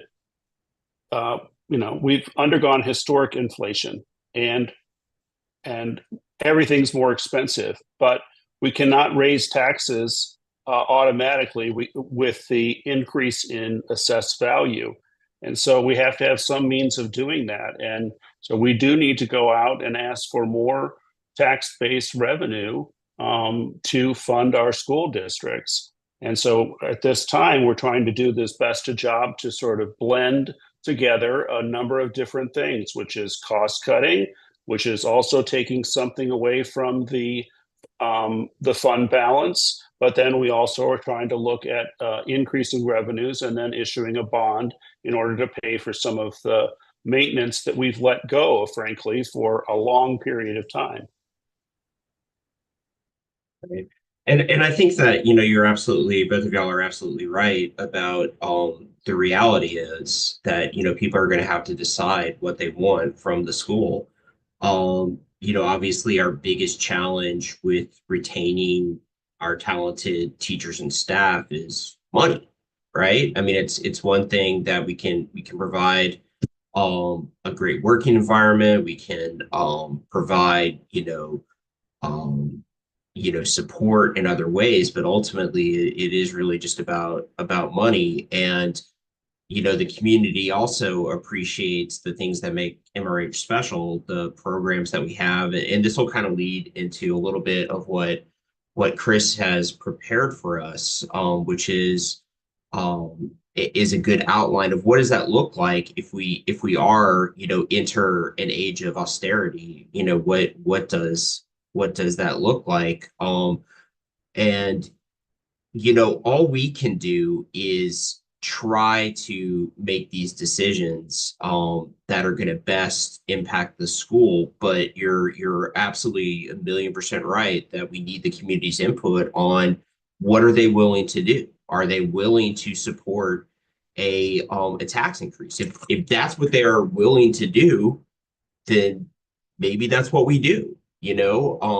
But I have not heard that. I mean, that hasn't been something that has been heard to me. And all this obviously operates in the universe that nobody likes taxes, right? Nobody wants to pay taxes, but it is, what are your priorities? How do you want things to look? And Chris has outlined a couple of ways that it could look at. And the other thing that I was wondering is, would people be amenable to the idea of, these 6 things and also tying it to other documents consistent with the strategic plan, consistent with the buildings, consistent with, the principal's goals or whatever, just putting that in there that would give them the flexibility to sort of meet those goals. Does that make sense?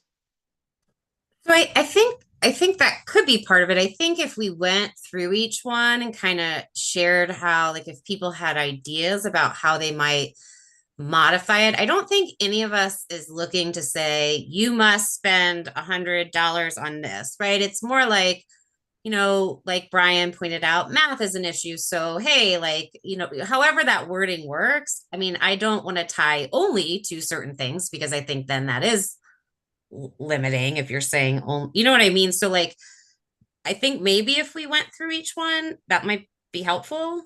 Does that make sense?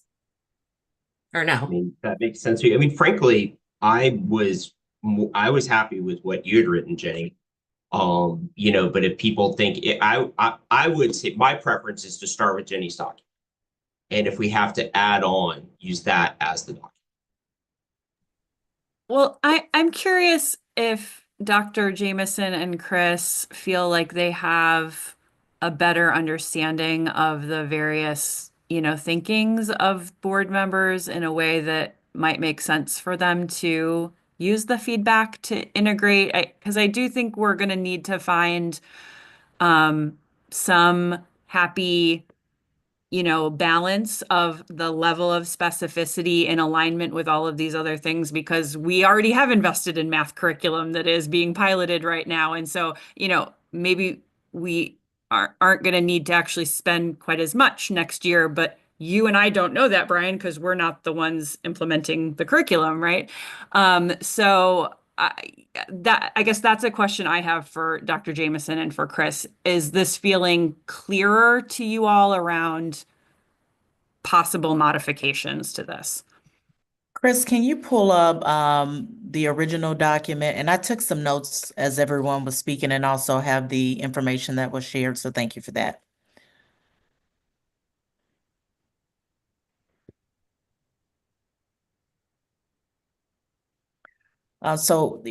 Kind of starting, I appreciate the feedback around the 6 areas of foci for the district and some of the other pieces. I do think from what Katie and Josh shared, some of these items are actually captured in other documents.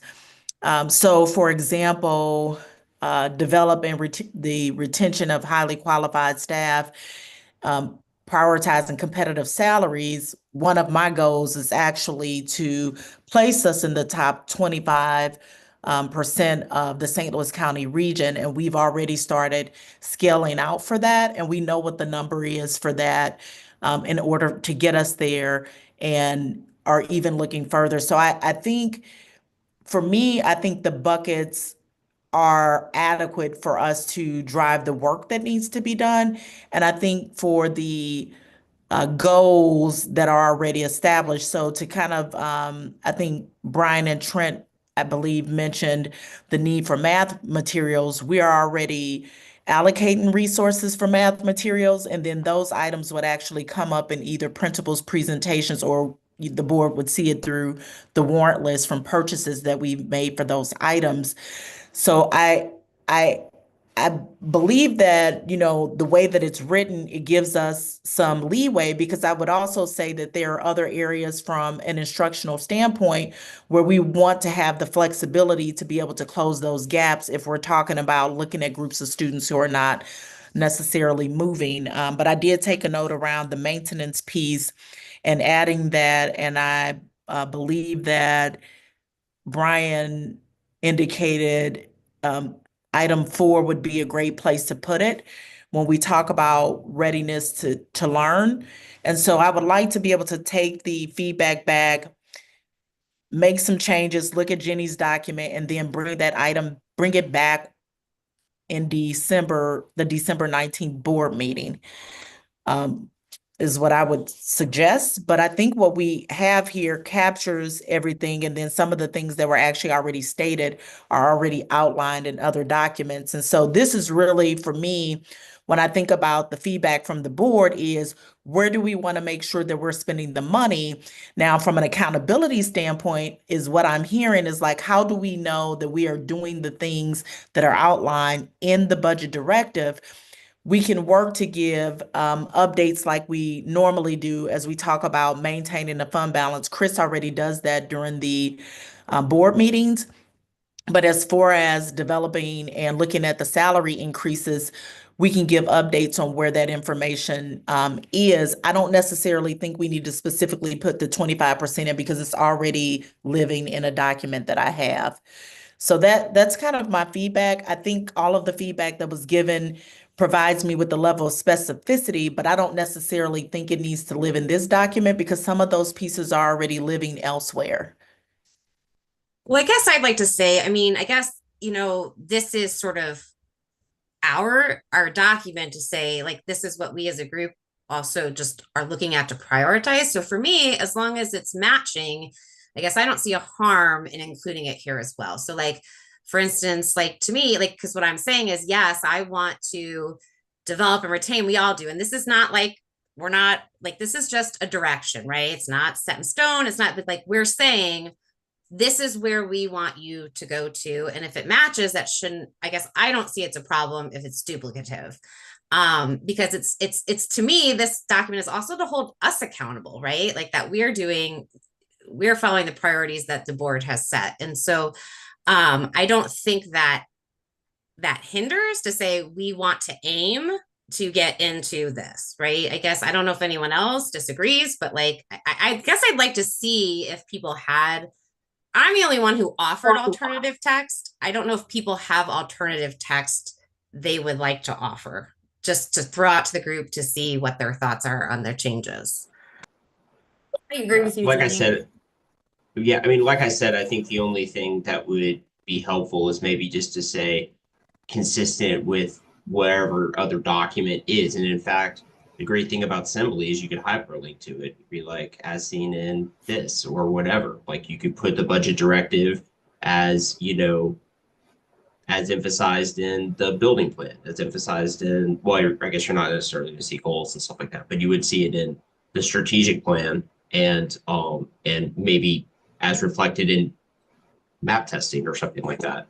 And I don't want to create more work, but I'm just saying that as long as we can tie it to something else that you can put it in both. I don't think that that's necessarily harmful. Well, I think it also will show how one supports the other, that they kind of, that they do go together, and that one is a direct reflection of the other. I think that we have to decide how we want to edit this document. We can put it into an online document. Everybody has access to it, and we can edit it and make sure that it's somewhat along the lines of what everybody can agree to, or something like that. Or we can come up with something tonight, or we have to have another straw man approach where we come up with a new document that we think everyone, or at least the majority, can agree to. Did anyone have any alternative language besides me? I don't know if anyone has any to offer. I mean, at this point, if they do, then it makes sense to just do it now. And I think because we're also running up against a time thing. I mean, I had some more. I started working on it again today to sort of try to come up with some alternative language. My primary ones were in development and retention and highly qualified educators, and the financial responsibility with strategic cost reductions and long-term plan for infrastructure maintenance. I created that, that title on there. And we were thinking about putting that in 5, right? So, or 4. Yeah, 4. We were going to put that in 4, right? That was fine with me. I thought the language Brian's about reasoning made building. sense. Yeah. So Josh, are you wanting us to reach a point where we're voting on this tonight? Because so you I don't. want us I mean, to offer? I think that. I mean, if text, or do you want us to come back? I just want us to. How I foresee it is, I would like us to kind of put it together. I really feel like that we're essentially aligned in a lot of these areas. What the specific language is, I don't think necessarily is as important as, you know, as like I said, the roadmap for where it goes. You know, I would shy away from you know, putting in specific numbers. And like I said, I would probably just say consistent with the strategic plan or something. Or, well, you number 6 has a specific number, so we have some dispute over what that. Well, yeah, right. Well, we can vote on that if you want. You know, that's the only problem. Want to make them. All right. Well, okay. So then I guess I'm okay. If this is seen as a first reading again, and we're going to come back and have a second reading, make amendments, vote on the amendments, and then finalize the text at that point. Or if you want to do it now, if you want to do it now. Well, what's wrong with Dr. Jameson's proposal of her making changes and we just vote on it on the 19th? I thought her saying she wasn't like that. These was sufficient. So maybe I misunderstood that. Like, no, she's been taking notes. Okay. Okay. You know. Yeah, that's right. That works. That works for me. If we're going to get a revised text back at the next meeting, that's certainly fine for me. How quickly, Dr. Jameson, could you circulate, you know, your understanding of some adjustments based on this conversation? I can have it in the next board note, which will come out on Monday, so I can link it in for review. Okay, I think that would be helpful. And then perhaps if there are specific questions or concerns, folks can follow up directly with you about that. So Dr. Jameson develops a revision. We get to see the revision. We could then send in any comments for possible further revisions. And then you bring the document back to us in December 16th? Mm-hmm. And I guess I would just ask people to like actually revise the document if they have revisions, and we can do what we did here where we attach it to the board docs so that the public can see. And then when we look at it, we would then have an easier path to vote on revision, I think. But yeah, that's fine. And I think that also, if it's possible, like I don't like Google Docs, so Word probably works best for me because you can keep track of what's it called? The authors, the editors. Yeah. I'm in the same boat, Josh. I'm in the same boat. I am because I had to copy mine into a Google Doc to get used to see it. I don't know. I mean, I feel like I'm an old guy not knowing how to work the VCR, like with the Google stuff. I still know how to do it. All right. Whatever, it's fine. Okay. All right. So with that being said, we do I have think, did one Dr. more. Jameson, did you have something else you were wanting to say? I think. I was just Oh, sorry. clarifying for Yeah. my own purpose. So I'll take this information, coalesce it, attach it to the next board note, and then the board will either react to it, send additional questions, feedback, and then once that information is included on the 19th, when we have our board meeting, that information will be presented to the board again. All right, perfect. And then at that point, we would vote on any modifications we might have and finalize it. Perfect. Thank you. Okay, and I believe the last item is the presentation from Mr. Holzer. So if you want to take it away. You bet. Before I dive into the modeling that we did, I wanted to speak directly to a couple of things that I heard over the course of this evening. I think it's important that we note that the teachers' salaries as they stand right now this year around our nearest neighbors, and to, I believe it was Brian's statement about our competitors, I think it's important that we take a look at what that really looks like. So what we've done here is we've modeled out where MRH ranks in relation to the minimum of each of the channels of a salary schedule and the maximum. So you can see here of the 13 schools, of which we are one, that we've modeled against, that our bachelor's channel, our starting teacher salaries, are 11 of 13. We are number 12 of 13 on masters. We are 10 of 13 on masters plus 30. And I skipped the NBC channel. It's only 1% different than our doctor channel. We're 10th of 13. So this, I think, illustrates the importance of us focusing on teacher salaries. I'll also say that we've gotten our support staff salaries with the creation of the schedule that we implemented in 24. We've gotten them really close to that top 25% of that third quartile, which is fantastic. But it cost quite a bit of money to do that. And as we did that, we were trying to get as close to 10% as we could. And we ended up, I think it was like 8.7, right around that 9% mark on average is what we were able to accomplish. But just to get us to the point to where we are either between the 10th and 11th position out of 13, it required us to raise teacher salaries 15.5% over 2 years, just to get to the bottom. And as every year that we delay adding to our salaries, the other districts are passing us up.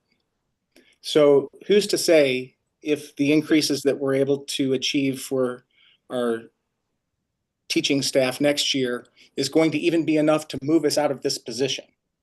So I think it's important that we all keep that in mind. Number two, I fear that through the work of our management oversight team and our board committee related to our resources of our strategic plan, that we've given the impression that we have not been doing any maintenance at all. And I want to make sure that you understand that we have been. And one of the reasons why purchase services has increased is due to that maintenance. So there's an important distinction to make between Fund 4, which is capital, and Fund 1, which is operations, or is that if we were replacing a piece of equipment that reaches the threshold of a capital expenditure, it comes out of Fund 4. If we're repairing a capital item, it comes out of Fund 1. So that's an important distinction to make as we move forward, so that when we're talking about the various funds, that we understand completely the purposes of those funds. Number 3, support staff at 9%. I covered that. Covered teacher placement, maintenance. I'm sorry that we may have led you using the term deferred maintenance. I think is what has led us down that path to give the impression that we have not been. What we've not been able to do because of cash on hand is some of those larger items that are many thousands of dollars, like repairing drainage and milling and repaving an entire parking lot. We're talking about anywhere from $35,000 to $50,000 for that. That's a little bit beyond even what I would be comfortable pulling out of out of a fund balance or a savings or a reserve, however we want to refer to that. So having said those things, I'll start going through the models that we put together.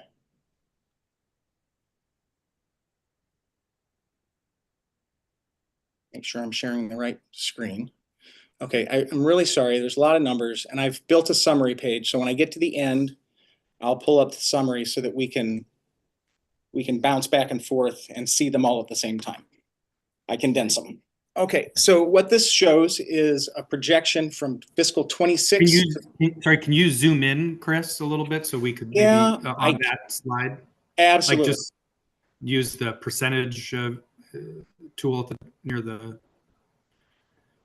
just, all right, you know, in the toolbar of this. There you go. Thanks.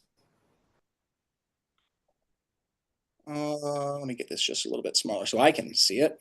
Make it too big. I can't tell what's happening. Okay, so I'm cutting off the assumptions at the bottom. I'm hoping that you either have looked at this, printed this, or are looking at it on another screen. But you can see here what this does is it includes a 2.5% increase to local revenue on reassessment years. Now, it's important that we also understand that local revenue is not just tax revenue, it's also program revenue from our food service program, sales to students and staff. It is also Prop C, which is sales tax, and it is also preschool tuition and Discover Club fees. So all of those things together comprise the local revenue as a source. And at 30%, this first scenario, I leave notes for myself in these, by the way, it increases I've had to decrease revenue because we've had so many large grants that are non-renewable, they're falling off. So that's why you see a decrease in the revenue. But this is maintaining status quo on salaries. That means the distance or the delta between steps on both our support staff salary schedule and our teacher salary schedule is 2.75%. So what we've modeled here is what the impact, dollar impact and percentage to the fund balance impact would be if we only increase by the step, meaning we're not increasing the base, we're not adding money into the schedule, we're simply moving through the schedule as designed. And this is also reducing $1 million, which I'm here to tell you is going to be extraordinarily difficult and is going to hurt quite a bit. I'll also speak to the 36% that was being discussed earlier. In order to get us to a 36% fund balance, even on status quo, we would have to reduce another 1.35 million beyond the 1 million that I'm trying to cut out right now. I shouldn't say we. If we wanted to do it at 35%, we would have to reduce another 1.1, so a total of $2.1 million. So that's just some numbers to those percentages that we were discussing earlier. All right, so that's number one. Number two is the same with the exception of local revenue. We've increased local revenue on the next reassessment year, which is where the tax rate changes would take effect. I've added $2 million here. So what that does for us is basically adds 8% to the fund balance, in addition to only maintaining status quo on teacher salaries, teacher and support staff salaries, increasing through the schedule at 2.75%. Nothing else changes. We're still attempting to reduce purchase services, textbooks, and capital outlay by that $1 million that I've indicated in the assumptions below. Another important piece is with the passage of the bond issue, we'll be able to pay off that private placement debt that we took on that Lorenzo mentioned back in April of 23, I believe is when that was. So you'll see here that the other COPS TAN, certificates of participation, those numbers disappear on all of the simulations where we show the increase in revenue due to bonds. Okay. Now, the next one is going to show you what it looks like to increase the salary schedule at the base 2.25%, both to teachers and support staff and administrators as well. So, excuse me, administrators is a 3.75. Everybody else is the 2.75 plus the 2.25. So putting those numbers together with no new money related to the tax rates and reducing $1 million and maintaining our debt that's on the operating side, that would put us right around 27.25% fund balance. Sorry for the back and forth. If you're motion sick, I really, really apologize for that. This is what that same increase, now this is a 2-year increase now. So if we look beyond 26, we get into 27. So this would be a 2-year increase. It'd be 2.25 to the base for teachers for 2 consecutive years. It would do the same for support staff. The admin side would remain at that 3.75% increase.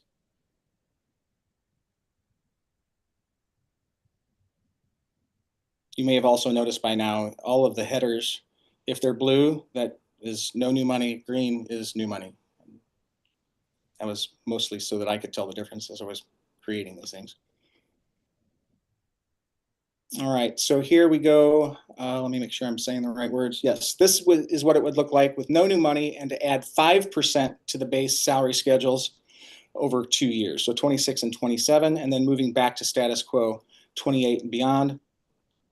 So with no new money, we would expect the fund balance to drop right around to 25% if we did that, and then at 10%. And then, of course, we would be in dire straits between 27 and 28 if we didn't make some pretty substantial changes.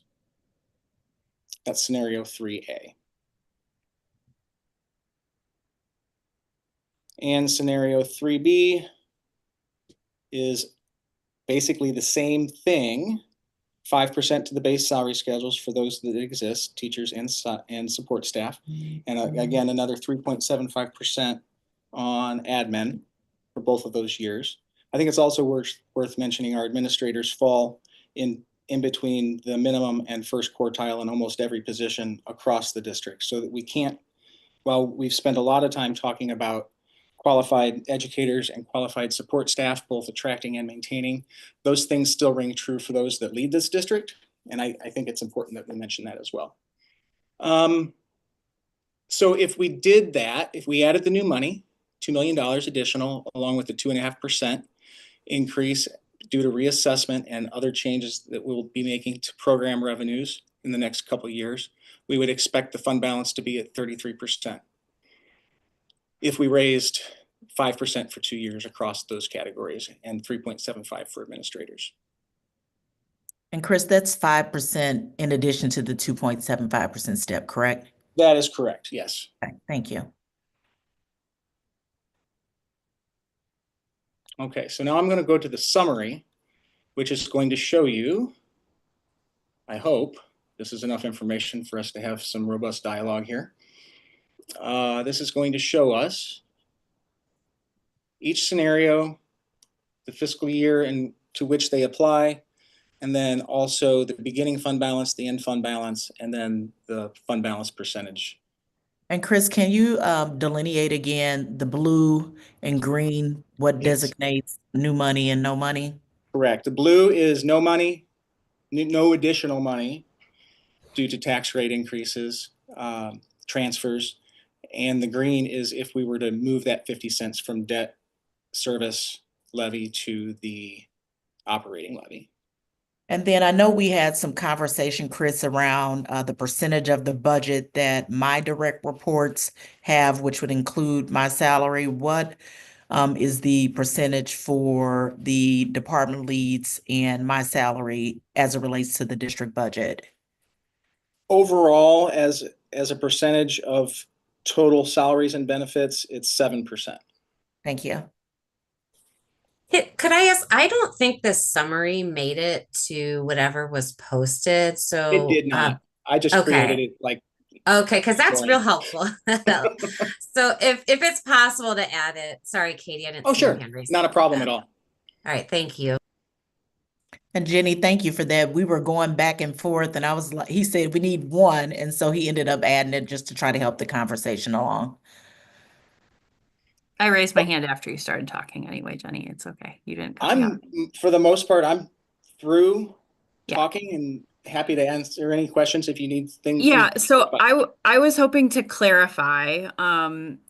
We obviously as a board have talked about how our salaries stack up, right? And thank you for that delineation that of the 80% overall of our budget that is salary.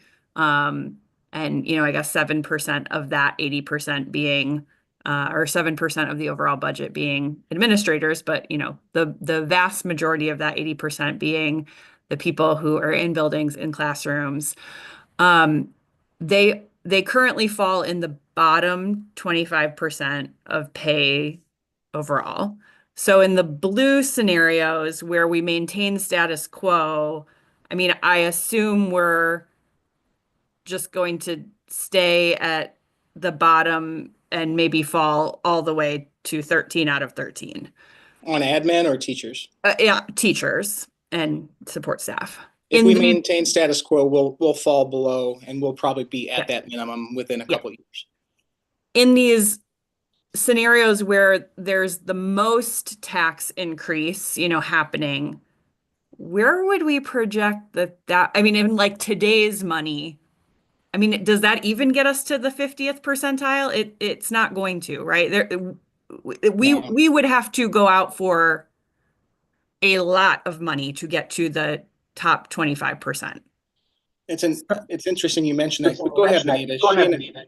Chris, I was gonna share, Yeah, since the question came up, maybe it would be beneficial to share with the board what we looking at just this year alone, because keep in mind that school districts are still making increases year over year. And in a conversation I had with a colleague, some of them are very sizable increases. And so if we continue with status quo, to your point, Katie, we will never get there.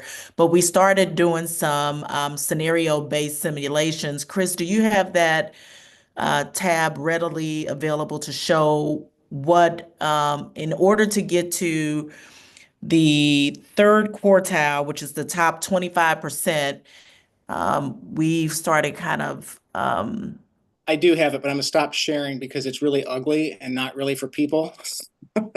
I do have it. So keep. Okay, so we started kind of going through looking to see what that looks like and what the increases would be. And I believe, while he's pulling that up, I believe it's 7% through the bachelor channel plus a 2.75% increase. And then also it is, I think, was it an 11% increase to 11, thank you. Plus 2.75% would actually put us where we need to be in order to get there this year. And then we would still have to continue to have increases because most districts are given a step plus an additional increase. And so Chris and I had some conversation to really try to figure out how we got to this point. And, we have been, prior to my arrival, given 2.75% increases, minimally the step, and then our surrounding districts have been given steps in addition to sizable increases. So it wasn't until I believe my first year that we actually started adding like a 0.5 to the step, and then the other additional increases that the board actually approved. So I think we're headed in the right direction, but we will, I believe when Chris did the calculation for the total amount just for salaries and keeping in mind the benefits that we actually have to include in that, actually ended up being, was it like 1.6 million, Chris? 1.7, I believe. 1.7. Okay, here we are. I have it. Okay, thank you. I'm sorry, the 1.7 was to get us to the top quarter? No, that would be to get us to that third quartile. Yeah, the 25%. Yeah. Yeah, okay. Okay, so I'm gonna share my screen, but don't judge me.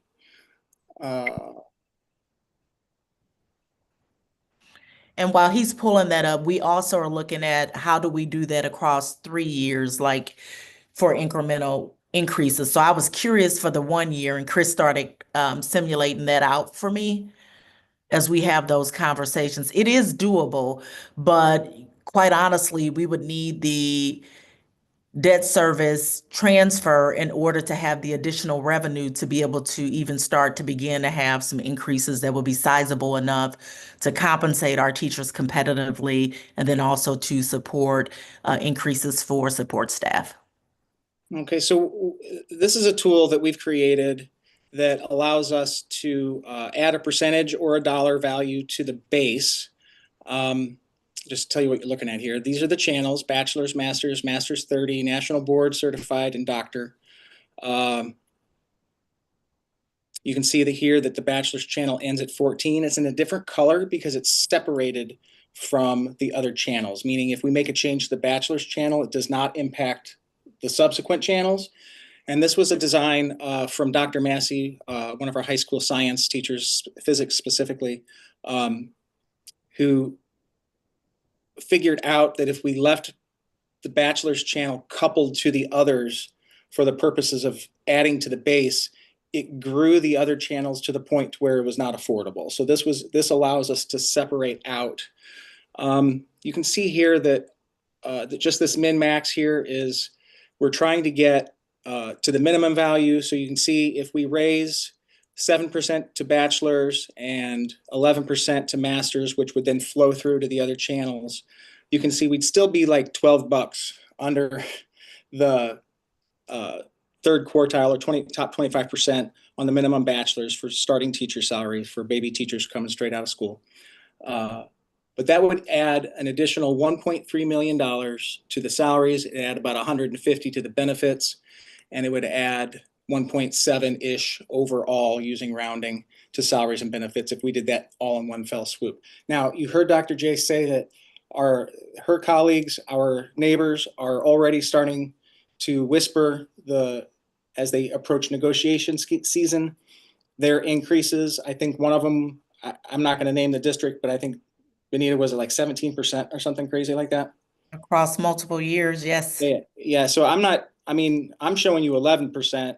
So if someone's raising 17% and they are one of the schools that we've modeled against, this isn't going to get us there. So that's where we start having the conversation about what those other intangible items are, even just experiences that MRH provides that other districts don't provide to make up that difference. So those are the conversations that we're having. I think she and I have spent more time together in the last month than we have in the last year, which is fantastic as we're going through trying to figure out how to make all of this fit into the small pot of money that we have available to us. I'm going to stop sharing my screen because I'm embarrassed by it. So the point of that was just to illustrate the dollar impact if we raise. Now, it's also important to mention that that does not include support staff. I have not rearranged support staff. We try to do that. We're going to try and do that every 2 to 3 years. I have not ranged against the 24-25 wages across the county yet. I'll probably do that in the next month or so. But that would likely add probably another 500,000 to 600,000 to this. But that would also likely put them near the top of the county, which I wouldn't hate if we could afford it. Right. I mean, I'm all for putting as many dollars in people's pockets as we possibly can because they work really hard here. But I just don't know that that's realistic financially. And to clarify, Chris, and that's what so what you're saying is currently teachers are sort of third from the bottom on average. But we have managed to bring support staff up to closer to the top. So they're sort of sitting in different places right now. They are. And not that we wouldn't want to also give them a raise. I'm just trying Correct. to, yes, that's just to clarify. And Jenny, But- can I hop in just to kind of give some additional context? Last year was the first year that we did the differentiated pay for them. So to the point around admin, and while I know that principals and some of our central office staff members are underpaid, I decrease their percentage and put that additional increase as a means to have the impact to be for our support staff who support in other areas of the district. So I think we have a really good foundation for how to get there. We looked at year one, and then, I did ask, I was like, well, how much is that? If we do have the ability to actually have the transfer and we get that 2.2 million, we would be able to give a sizable increase, especially as we're talking about going into negotiation seasons. Typically, those increases go across 2 years. We started that during the last time, and so it's easier for us to actually look at what the impact is for those increases versus 1 year over multiple years. And I think one of my colleagues is actually doing a 3-year salary plan with their district. So I do think that there's some room. We're still kind of formulating that out as a means to put that in front of the board. Yeah, and the 3 years to me just scares the daylights out of me. That's a pretty firm commitment when you don't have a whole lot of economic data to make informed decisions. You've heard me say probably a dozen times by now, we create these models based on the best information we have on hand, plus a little bit of guessing. So, I know that I've been relatively conservative with my revenue estimates, especially on the local side. And I could probably take those just a bit higher, but I'm reluctant to, because while we've seen a couple of reassessment cycles, I want to make sure that we're not on a bubble, because it's quite possible we are. And if a correction comes, I would not want to overcommit to the point to where we're in trouble financially and we have to go do something drastic or ask for something drastic. And if we don't get it, then we have to start using a broadsword instead of a scalpel. And no one's going to enjoy that. We've had to do that before, and I would really rather not do that again. And I know that the community and our employees feel the same way. Hey, So I had Kristen, something to say to that, but Christy looks like her mic's not working and she asked a question. Oh, is it And in the chat? it says, where do we rank compared to our neighbors that are roughly our size versus where we rank among all of our neighbors? Go ahead, Benita. No, I was going to say we actually looked at sizes of districts, and then we also looked at where I don't know if it was Trent or Brian who said, where do the teachers go when they leave us? So we use that as well as the districts where our teachers go. So I believe we can give you that. I think Valley Park, we looked at Hancock, Clayton, Ladue, Brentwood, Webster Groves. But we did look at the ones that are closest to our size, and then also the ones where our teachers usually transition to when they do decide to leave MRH. I was going to say, I lost my thought. It was, Senate Bill 190, Chris. Oh, thank you for mentioning that. That's another, there's so many components, and we've been poring over these. I started building these about a month ago. But it's taken up until really yesterday afternoon before I was comfortable enough with how things were flowing through to put them out there for the public to scrutinize. But Senate Bill 190, it will have a negative impact on our revenue in that it is a tax credit, not an assessed valuation reduction. So we're not adjusting their assessed values, our senior citizen population. We're just freezing what their payment would be, which doesn't correct for inflation. So that's another one of the reasons why I've shot the local revenue growth as small as I have at that 2.5%, because we don't yet know. We know that applications are flooding into the county right now. We know that there will be an impact, but we have measured what we think the maximum impact would be over the course of 10 years, but we're not really sure. So I wish I was more sure about that, but I'm not. So that is another one of those pressures that we have to consider. And you heard Lorenzo talking about a 30% decrease in AV. I don't think that is in the stars for us here in our MRH community, but I also know that at some point these large increases have to stop. or slow down. I mean, the economy just can't support those continued increases over time. For clarification, is Senate Bill 190 the senior tax Yes. increase? Okay. Yeah. I had one question, basic question is that do we currently, and I'm sorry if I'm for you, I'm sure you've told us a million times, but does every employee of the district get the 2.75% increase every year? So the answer is We try two-thirds to. of the answer is yes. Okay. What we've traditionally done, so support staff and teachers are now both on a schedule. Okay. That delta is 2.75% as they move through the schedule. Okay. Admin is not on a schedule. Okay. That's a negotiated number at the beginning. I have ranged against the entire county, every single admin position that we have. So I think Dr. J shared those numbers with you all. And I've used the same 5-number summary to range us all. And I don't think anyone's mad about what they earn here, but I think it is important that we ignore the fact that that group of employees is also at or near the bottom.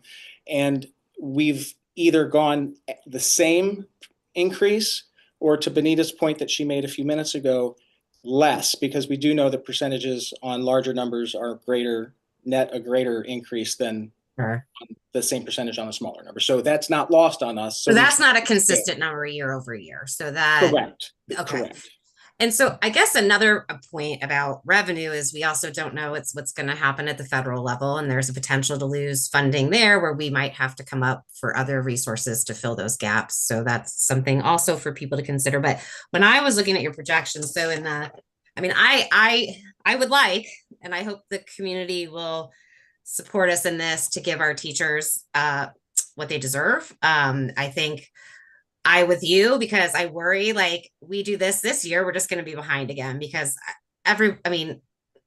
so my question was, and what I sort of alluded to before, is 0.5 enough? Like, is 50 cents enough? Because when I'm looking at the best case scenario here, where we get everything and we're only doing 10% over 2 years, we still are looking at, in 2028, only having a 17% fund balance, right? So like, with that, we're sort of getting into that territory, and now we've had these salaries, and then in 29 we're only at 6.77. So what do we do then? We have to go out. So are we saying in 4 years we'd have to go out for another levy?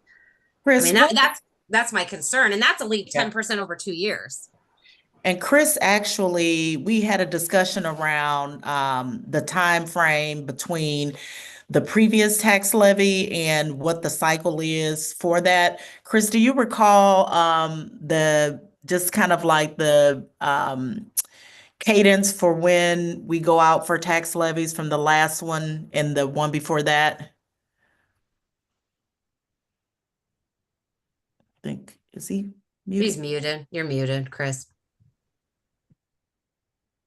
Sorry, I was just rambling anyway. I don't have the exact election dates in front of me.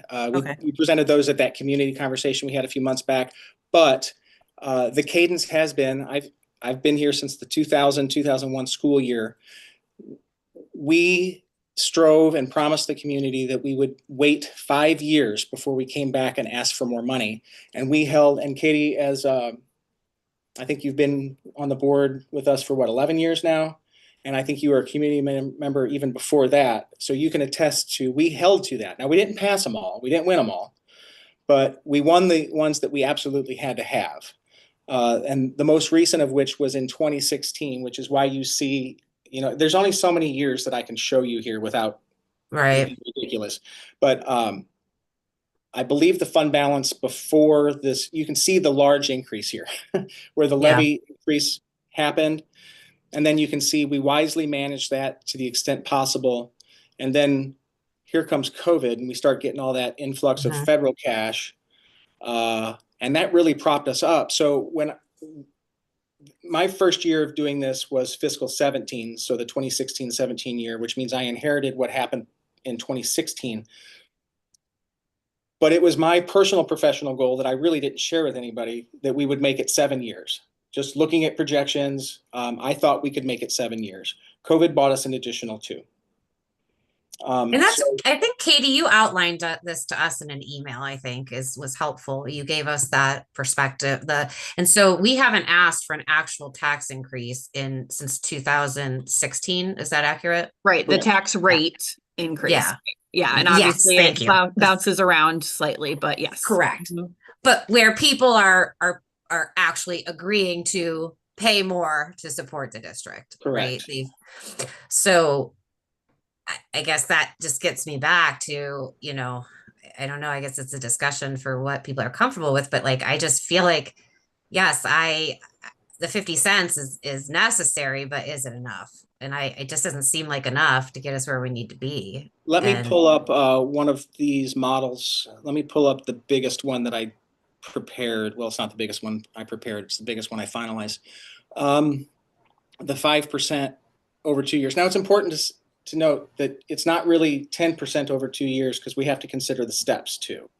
So it's really like 15 and a half. I mean, Jenny, are there other rate increases that you'd like Chris to run the projections for? I mean, do you want to see what 60 cents looks like, or yeah, I mean, 70 and cents, that's for the board. I mean, I'm just Yeah. curious what people feel like. I guess, and it's a question of what we think the voters will give us, right? If we're concerned, we just want to get this passed and go from there. That's fine. I'm just looking ahead to think like, and this is the thing though, I was sort of asking around. I mean, I think pretty much every district does that sort of step increase, don't they? So I kind of have wiped that out because it doesn't get us higher, right? It just keeps us the same. So like, how do we get higher? And so it's the 5 plus the 5. So that's sort of why I had it 10. I know financially it's costing us 15 or whatever. But yeah, I mean, I'm just curious. I mean, I guess I wouldn't mind seeing what that cost would be based on what administration, I'm not saying it wouldn't hurt to see what that cost would be. I think based on your Chris and Dr. Jameson, your work on what other districts are sort of at. But if no one else wants it, then I don't want to make you do work that only I want. So, I mean, Jenny, I think this is very typical of what the board did, the last time. Right. Chris runs project. That's why his scenarios are numbered to be. I mean, Yeah, I no, don't I know, love Chris. it. I love it. How many Yeah. have you done? Like 6, Oh my God. 7? Yeah. Mhm. I did note though, they all assume both passed. So we might need some C's in there for when what no, I'm just kidding. But yes. Yeah, let me run. I think 5-cent increments is probably too small. Let me run a couple with 10% bumps and to see what that would fund. A couple of other pressures, financial pressures that we have to talk about. And Benita and I got an email earlier, and I want to make sure that we speak to this as well, is our medical insurances. I do realize that the regional trend is about 8%, but that's an average. We are part of the CSD Insurance Trust. It's about 7,000, little north of 7,000 lives that are covered under that trust. For better or for worse, we are part of that consortium, and we're part of that group to leverage the buying power because we're just so small. A moderate procedure has a greater impact on our small population, employee population, than it would, let's say, a Parkway or even a Kirkwood or a Webster, U-City even. So our rates are based on a 3-year rolling average of our claims experience, which means the simplest way to think about this is money in versus money out. So we pay X amount of dollars into the trust for benefits, and if claims going out are greater than that, to the extent where we crest 100%, that puts us into the top tier for increase. Now, they've told us that how did he say this? We were at 99% when they set the rates. The month after, we bumped up to 123%, which made our rolling average 108. So that clearly puts us in tier 5, which means we can expect to see the maximum increase. And there just is not enough time left in this plan year, which runs October through September. There's not enough time in the plan year for us to everybody stop utilizing their benefits to the extent that they currently are. And if we get a couple large claims in there over $100,000, that really has a lot of impact. But the entire trust, the entire population that is covered by the CSD Insurance Trust has been seeing these increases to the extent that the trust dipped into their own fund balances about $4.4 million this past year to cover those costs, because they, across the trust, didn't bring enough money in to fund all of those. So we all know prescription drugs are getting more expensive. So the question I posed on that call was, are these things related to medications that we've added to our formulary that are high dollar, admittedly, that save lives, but are also high dollar, that are the cost driver? He said it's a component, but it's across the board. Claims related to everything, including the cancer spend, are through the roof. So we're also seeing that there's not a lot of therapies out there that are focusing on solving the underlying condition. There's a lot of therapies and prescription drugs out there that are focused on sustaining life, not necessarily curing. So all of that leads to spiraling costs. So we can expect to see at least 12%. I'm hoping that we can make some changes that would allow, perhaps in the subsequent year, a smaller increase, but also keep in mind that everything that we see is 1 year lagging. So it takes a whole year. If we make a change, it takes an entire year for us to see the impact of that change, whether positive or negative. So insurance benefits are a huge piece of this. So it's going to go up by 12%, but then you're saying that it's going to continue to go up by 10 or 12% year after year after year, or is this an anomaly and it's just happening now? Not an anomaly. It went up I think it was 9.1 or 9.4 this year. It was 10 something last year. The year before that, I think it was 14. So the cost of medical insurances is extraordinary, and it is, and you've heard me say this before too, it's included in what we call retirement salary, which is salary plus your medical insurances, which includes dental, which is cheap, by the way. We're not worried about dental. But those two factors together is what retirement percentage is based on. So every time those benefits go up, we're paying more out in retirement.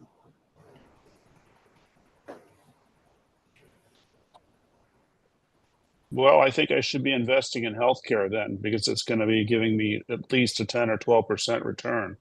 One would think that would be a logical next step. Yes. I am not currently invested in healthcare.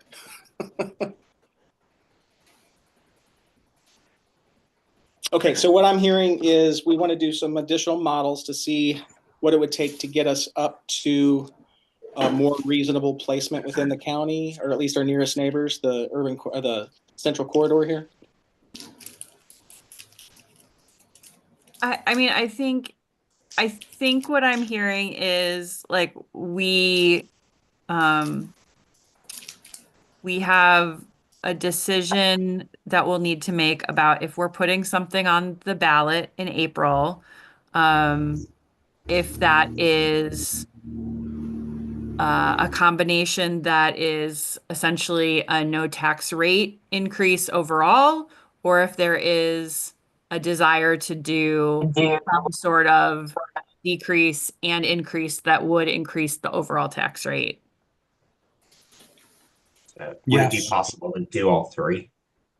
Or is that going to be too Well, it's much? two. It's still two. It's just choosing. It's just choosing what your rate. Yeah.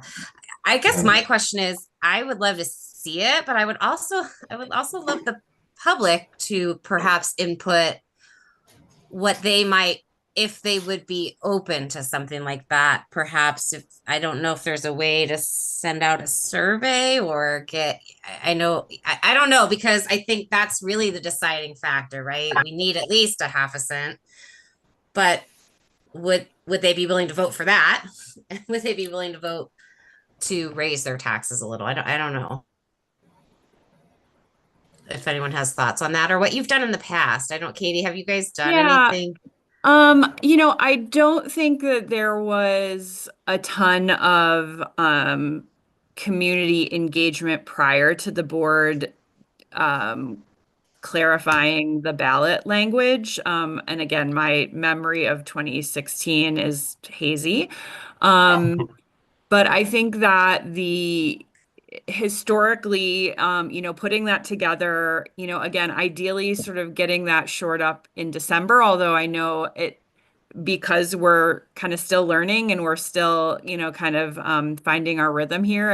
It sounds like we may not be able to agree to ballot language until maybe early January. So then definitely having a series of town halls to explain to, community members why the board, made the decision to put something on the ballot. Now, it's also, the case that we can't advocate using school dollars for, a vote one way or the other, right? And have historically, I think Lorenzo's euphemism for it in his presentation was community engagement, that, oftentimes there is a community committee that has helped provide education as well. So that and again, I know we've ramped up significantly the community input like opportunities over the last few years. I think when we put those in place, I had a question about, are we getting the return on like the energy, because again, I think all of us have noticed that we have obviously some very engaged community members, and we have a number of people who are not engaging in those forums. I mean, the majority of people, right, aren't engaging in those new forums. And so I'm not sure that that's going to get us new information necessarily, Jenny, but I'm certainly not saying we shouldn't be talking to the community. We obviously should be educating them about why this is needed and what it would be meant to do is absolutely our job.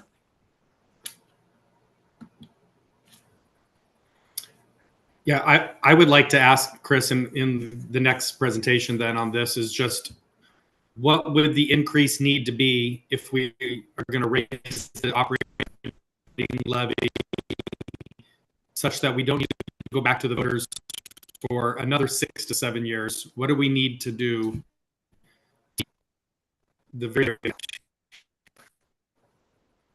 You cut out, Brian, but were you asking you want a presentation? Was he only cutting out for me? No. Okay. Yeah. No, Was it it cut out for me too? okay? A presentation. Oh, sorry. To see what we okay, need. Sorry, I didn't. What we need. Yeah. So what I said was. Okay. Yes. Yes. So in your mapping out the scenarios as we continue to revise these a little bit, can you also tell us, based on the different scenarios for the next 6 to 7 years, what would the operating levy need to be to make sure that 7 years out, we're still meeting those obligations and not at that point having to dip into the savings to meet them? I absolutely can, but I also think it's important to respond also to that dipping into fund balances and spending those down is part of the typical cycle of school district funding. It's not over the course of the year, all. yes. Yeah, over the course of the year, yes. But I'm talking about the ending fund balance on a year by year. No, it's actually as we go through a series of years, we will spend. The trend is you go and you ask the community for more tax revenue. If they grace us with that revenue, we'll then spend that and hopefully build that fund balance up over the next several years. Yeah. Right. And then inflationary impacts and other financial and economic impacts cause us to, as we raise salaries, of course, because nothing gets cheaper, as we know, we'll head down the other side of that bell curve. So it is typical. I'm comfortable around that 25 to 35% fund balance. Katie's mentions it's been as low as 15. That would scare me to death. I would not like to be sitting in this chair if we were that low. I've done the numbers and I know what that looks like. But I also want to be realistic in that you will always see a decline in the fund balance as we model out. I guess I think, Yeah. is there, Well, Brian, I think I agree with you in the sense that, like, I guess is it what are we spending it for, right? Like, it's when we start putting things in it that we have to pay every year, that's where I feel like we get into trouble. So, like, I guess for me, and so it's like that's where I get concerned, is like raising if we used fund balance to raise salaries without having a tax increase in place, like that makes me nervous, because we get right down to that 15%, and then we go to 3%, and like then we have no money. So I don't know, that I kind of I agree with you there. Like, it's what are we using it to spend down on? I That we're understand the not. sentiment, actually. I Yeah, absolutely yeah, understand the yeah. sentiment. And it's been one that we've done a pretty good job of adhering to. I'll go ahead and say this. We've got a couple strategies in place as we put this next year's budget together that's going to help inform us as to what that could potentially look like. I was Okay. actually talking to our new accounting manager, Tony. He and I were discussing this yesterday and today a bit about what it would look like to start with the must-haves, of which salaries and benefits are in that category, versus the like the things we have to keep the lights on. Like, we can't not pay for electricity. We can't not pay for gas and water and sewer and telco and all those things that just cost hundreds of thousands of dollars in the aggregate. But there are those things that we could pull out, and it won't be pretty what that looks like, but that's pulling out some of the things that cause MRH to be what it is, which is a magnet for folks. I mean, gosh, when I started working here 25 years ago, the school district, it's hard to even put words to the comparison. The contrast is so stark. So, but that was not without a ton of money being invested by our community, and also a ton of work. And as we increase that workload, the money becomes more important, because folks need to feel value as a result of their input. Inputs and outputs need to be equivalent. And when we stray too far, that's when we start getting into trouble with folks wanting to move on to other districts. So yes, I agree with trying to maintain a fund balance. I just don't understand how we could possibly do that and continue to stay competitive on the salary side. That is where the majority of our money goes. Because we're landlocked and we're not adding Yeah. new construction all the time, Right. like Clayton and West County districts are able to do. Yeah, the only real opportunities for increase is assessed valuation Yeah. increases and tax rate increases. Yeah. We're unfortunately not going to build a downtown Clayton skyscraper here in Maplewood. But Brian, I hear you've also given me a target, which is, what'd you say, 6 to 7 years? Yeah, I mean, historically, Yeah. Chris, we've tried to solve out for the next 5 years. 6 to 7 feels real ambitious, and I know that you like to underpromise and overperform, which you typically always do with the fund balance percentages anyway. But I mean, again, I'm more in the mindset of 5. I don't know where other folks are at. Well, sorry. Every time I turn my camera on, my bandwidth goes down or something. I'm not sure what's wrong. So I'm keeping it off. I said 6 to 7 years because that's how long it's been, since the last operating levy increase. So if we have And to the go promise the same amount to the of time, community at the time, though, was I Right, think right. we also So got if we could ESSER just see- funds in there, right? So it was like we got a tax increase. So I don't know how much those were compared to what we would have asked for. So I think that's the problem, is like we had a free one. We had a free money pot come our way. Right. So yeah, if we could just see what 6 to 7 years, I understand that's probably longer than it will be, but let's just see what it is. What would the tax rate need to be to meet the obligations out that number of years for the various scenarios you've raised? That's all. I imagine it's just a column or two extra in some of your spreadsheets here. Yeah, it's a little more math and a few more formulas. It's not that big of a deal. Well, so I'm realizing now that the reason that there's this boom bust is because of Hancock. It's because the values go up, but we can't raise the rate. And so the rate ends up bumping up and we have to lower the rate over time because we can't collect any more in taxes. Correct. And so, I mean, I'm for trying to figure out what is the number that we actually need to raise teachers' salaries to at least push some of the money in for maintenance into our operating budget. It doesn't have to be all of it, but I mean, it looks to me like we have about $12 million of deferred maintenance. And I don't know how long that has been accumulating, but I mean, that's a lot of money to sort of go out for a bond. And I don't understand this idea that we go out for a bond and we let all this maintenance accumulate. You know, how long is that typically going to happen that we end up with $12 million of deferred maintenance? Probably about every 5 years, maybe anywhere from 3 to 7 years. 5 to 7 is probably more likely. And here's, I think, I'm not going to make an excuse for why it's been done, but I'm going to tell you why it's been done. So Katie, were you on the strategic planning committee this last round? Okay. So when we did that, that long range facilities task force and board set priorities. And at the time, we were overcrowded everywhere. So the idea was our priorities, while we explored the 72 or 73 water source heat pumps at the middle school, high school that were aged and needing replacement, the RTUs, rooftop units at the elementary, were worse. So those are the ones that got replaced.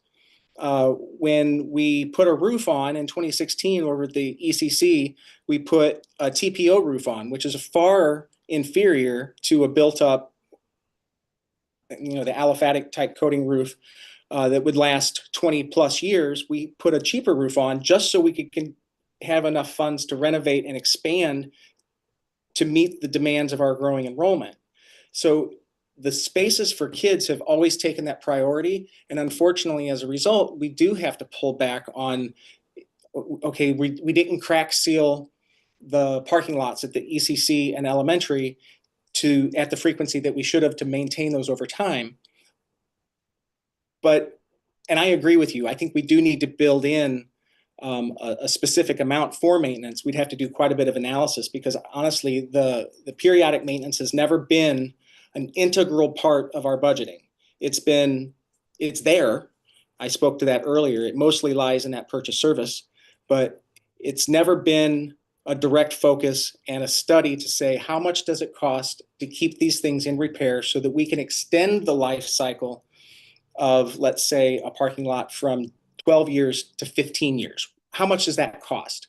I'm not quite sure how to do those calculations, but we can certainly consult with experts. I think there's a time crunch involved right now where I'm not sure that we can get all of that figured out. I think that's a long-term case study. But I think we can at least prioritize those maintenance items so that we can make them last a little bit longer. Well, I think too, I think Dr. Dietrich, part of what he is doing is trying to figure out those sort of, I understood from his presentation, those sort of long range things. So eventually we'll have that and we can build that into budgeting. I think though, what's equally important, we haven't talked about as much, is passing that bond, because by doing that, we will fix the things that need to be fixed that we're currently kind of pouring out a lot of money to maintain in the meantime until we can replace or whatever, right? And that was helpful. I guess I've never heard that point about or I didn't capture it before, about maintaining the things that are broken is coming out of our fund one, right? So it is eating up. And so by fixing those things, I think we are also freeing up money in that fund, right? And in cutting out spending there. So which is why that bond is just as important in terms of our fiscal health. Is that accurate? It is. It's okay. Absolutely accurate. And let me let me illustrate that with some work that we did this past year, not this current year, but the prior year.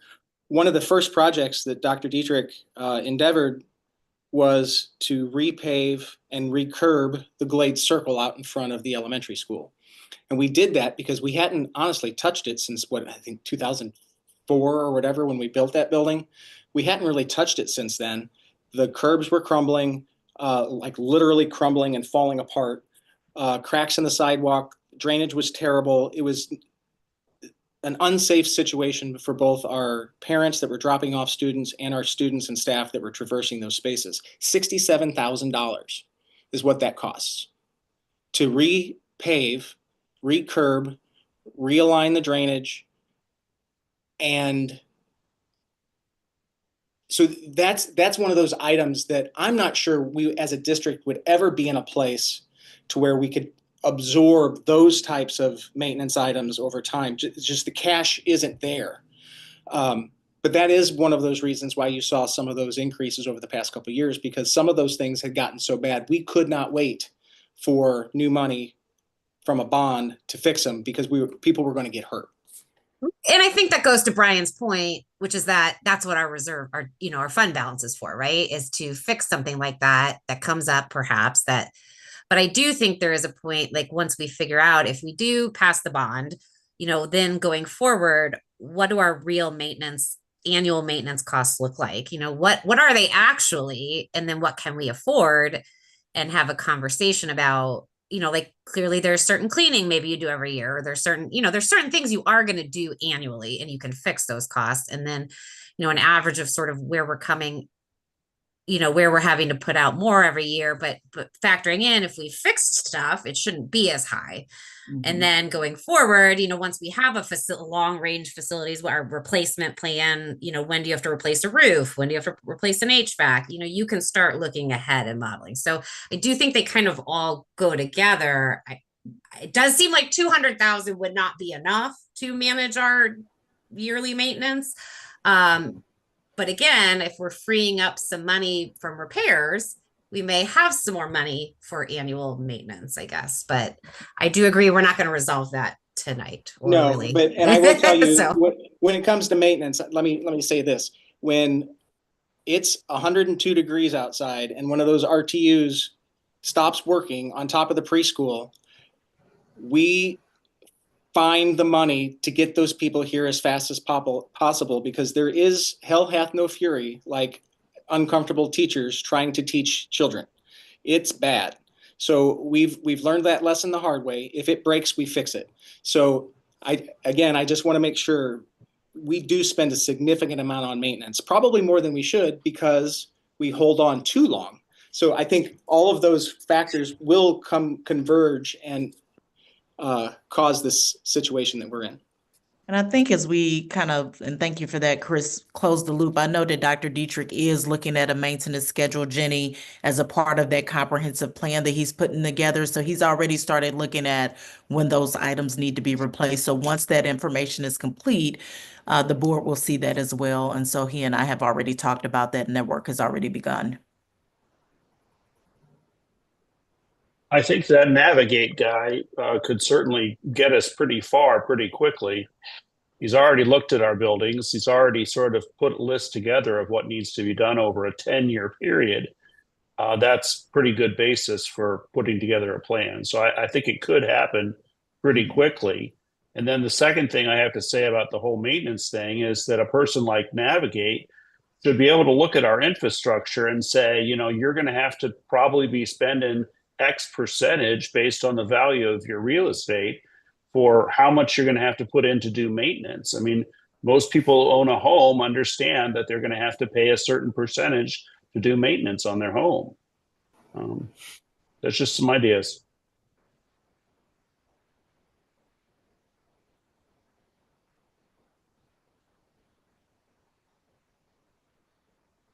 All right, well, I feel like I've talked enough. I'm on my third bottle of water, so I'm going to shut up. Okay. All right. Well, thank you so much for your presentation. Yeah, thanks, Chris. With that, I'd like to, I guess, move to adjourn. Motion to adjourn. Oh, sorry. Do you mind second it? Anybody Brian can? did. Okay. Okay, great. All right. All in favor? Aye. Aye. Aye. All right, thanks a lot, guys. Right. Thanks, guys. Have a good night. You too. I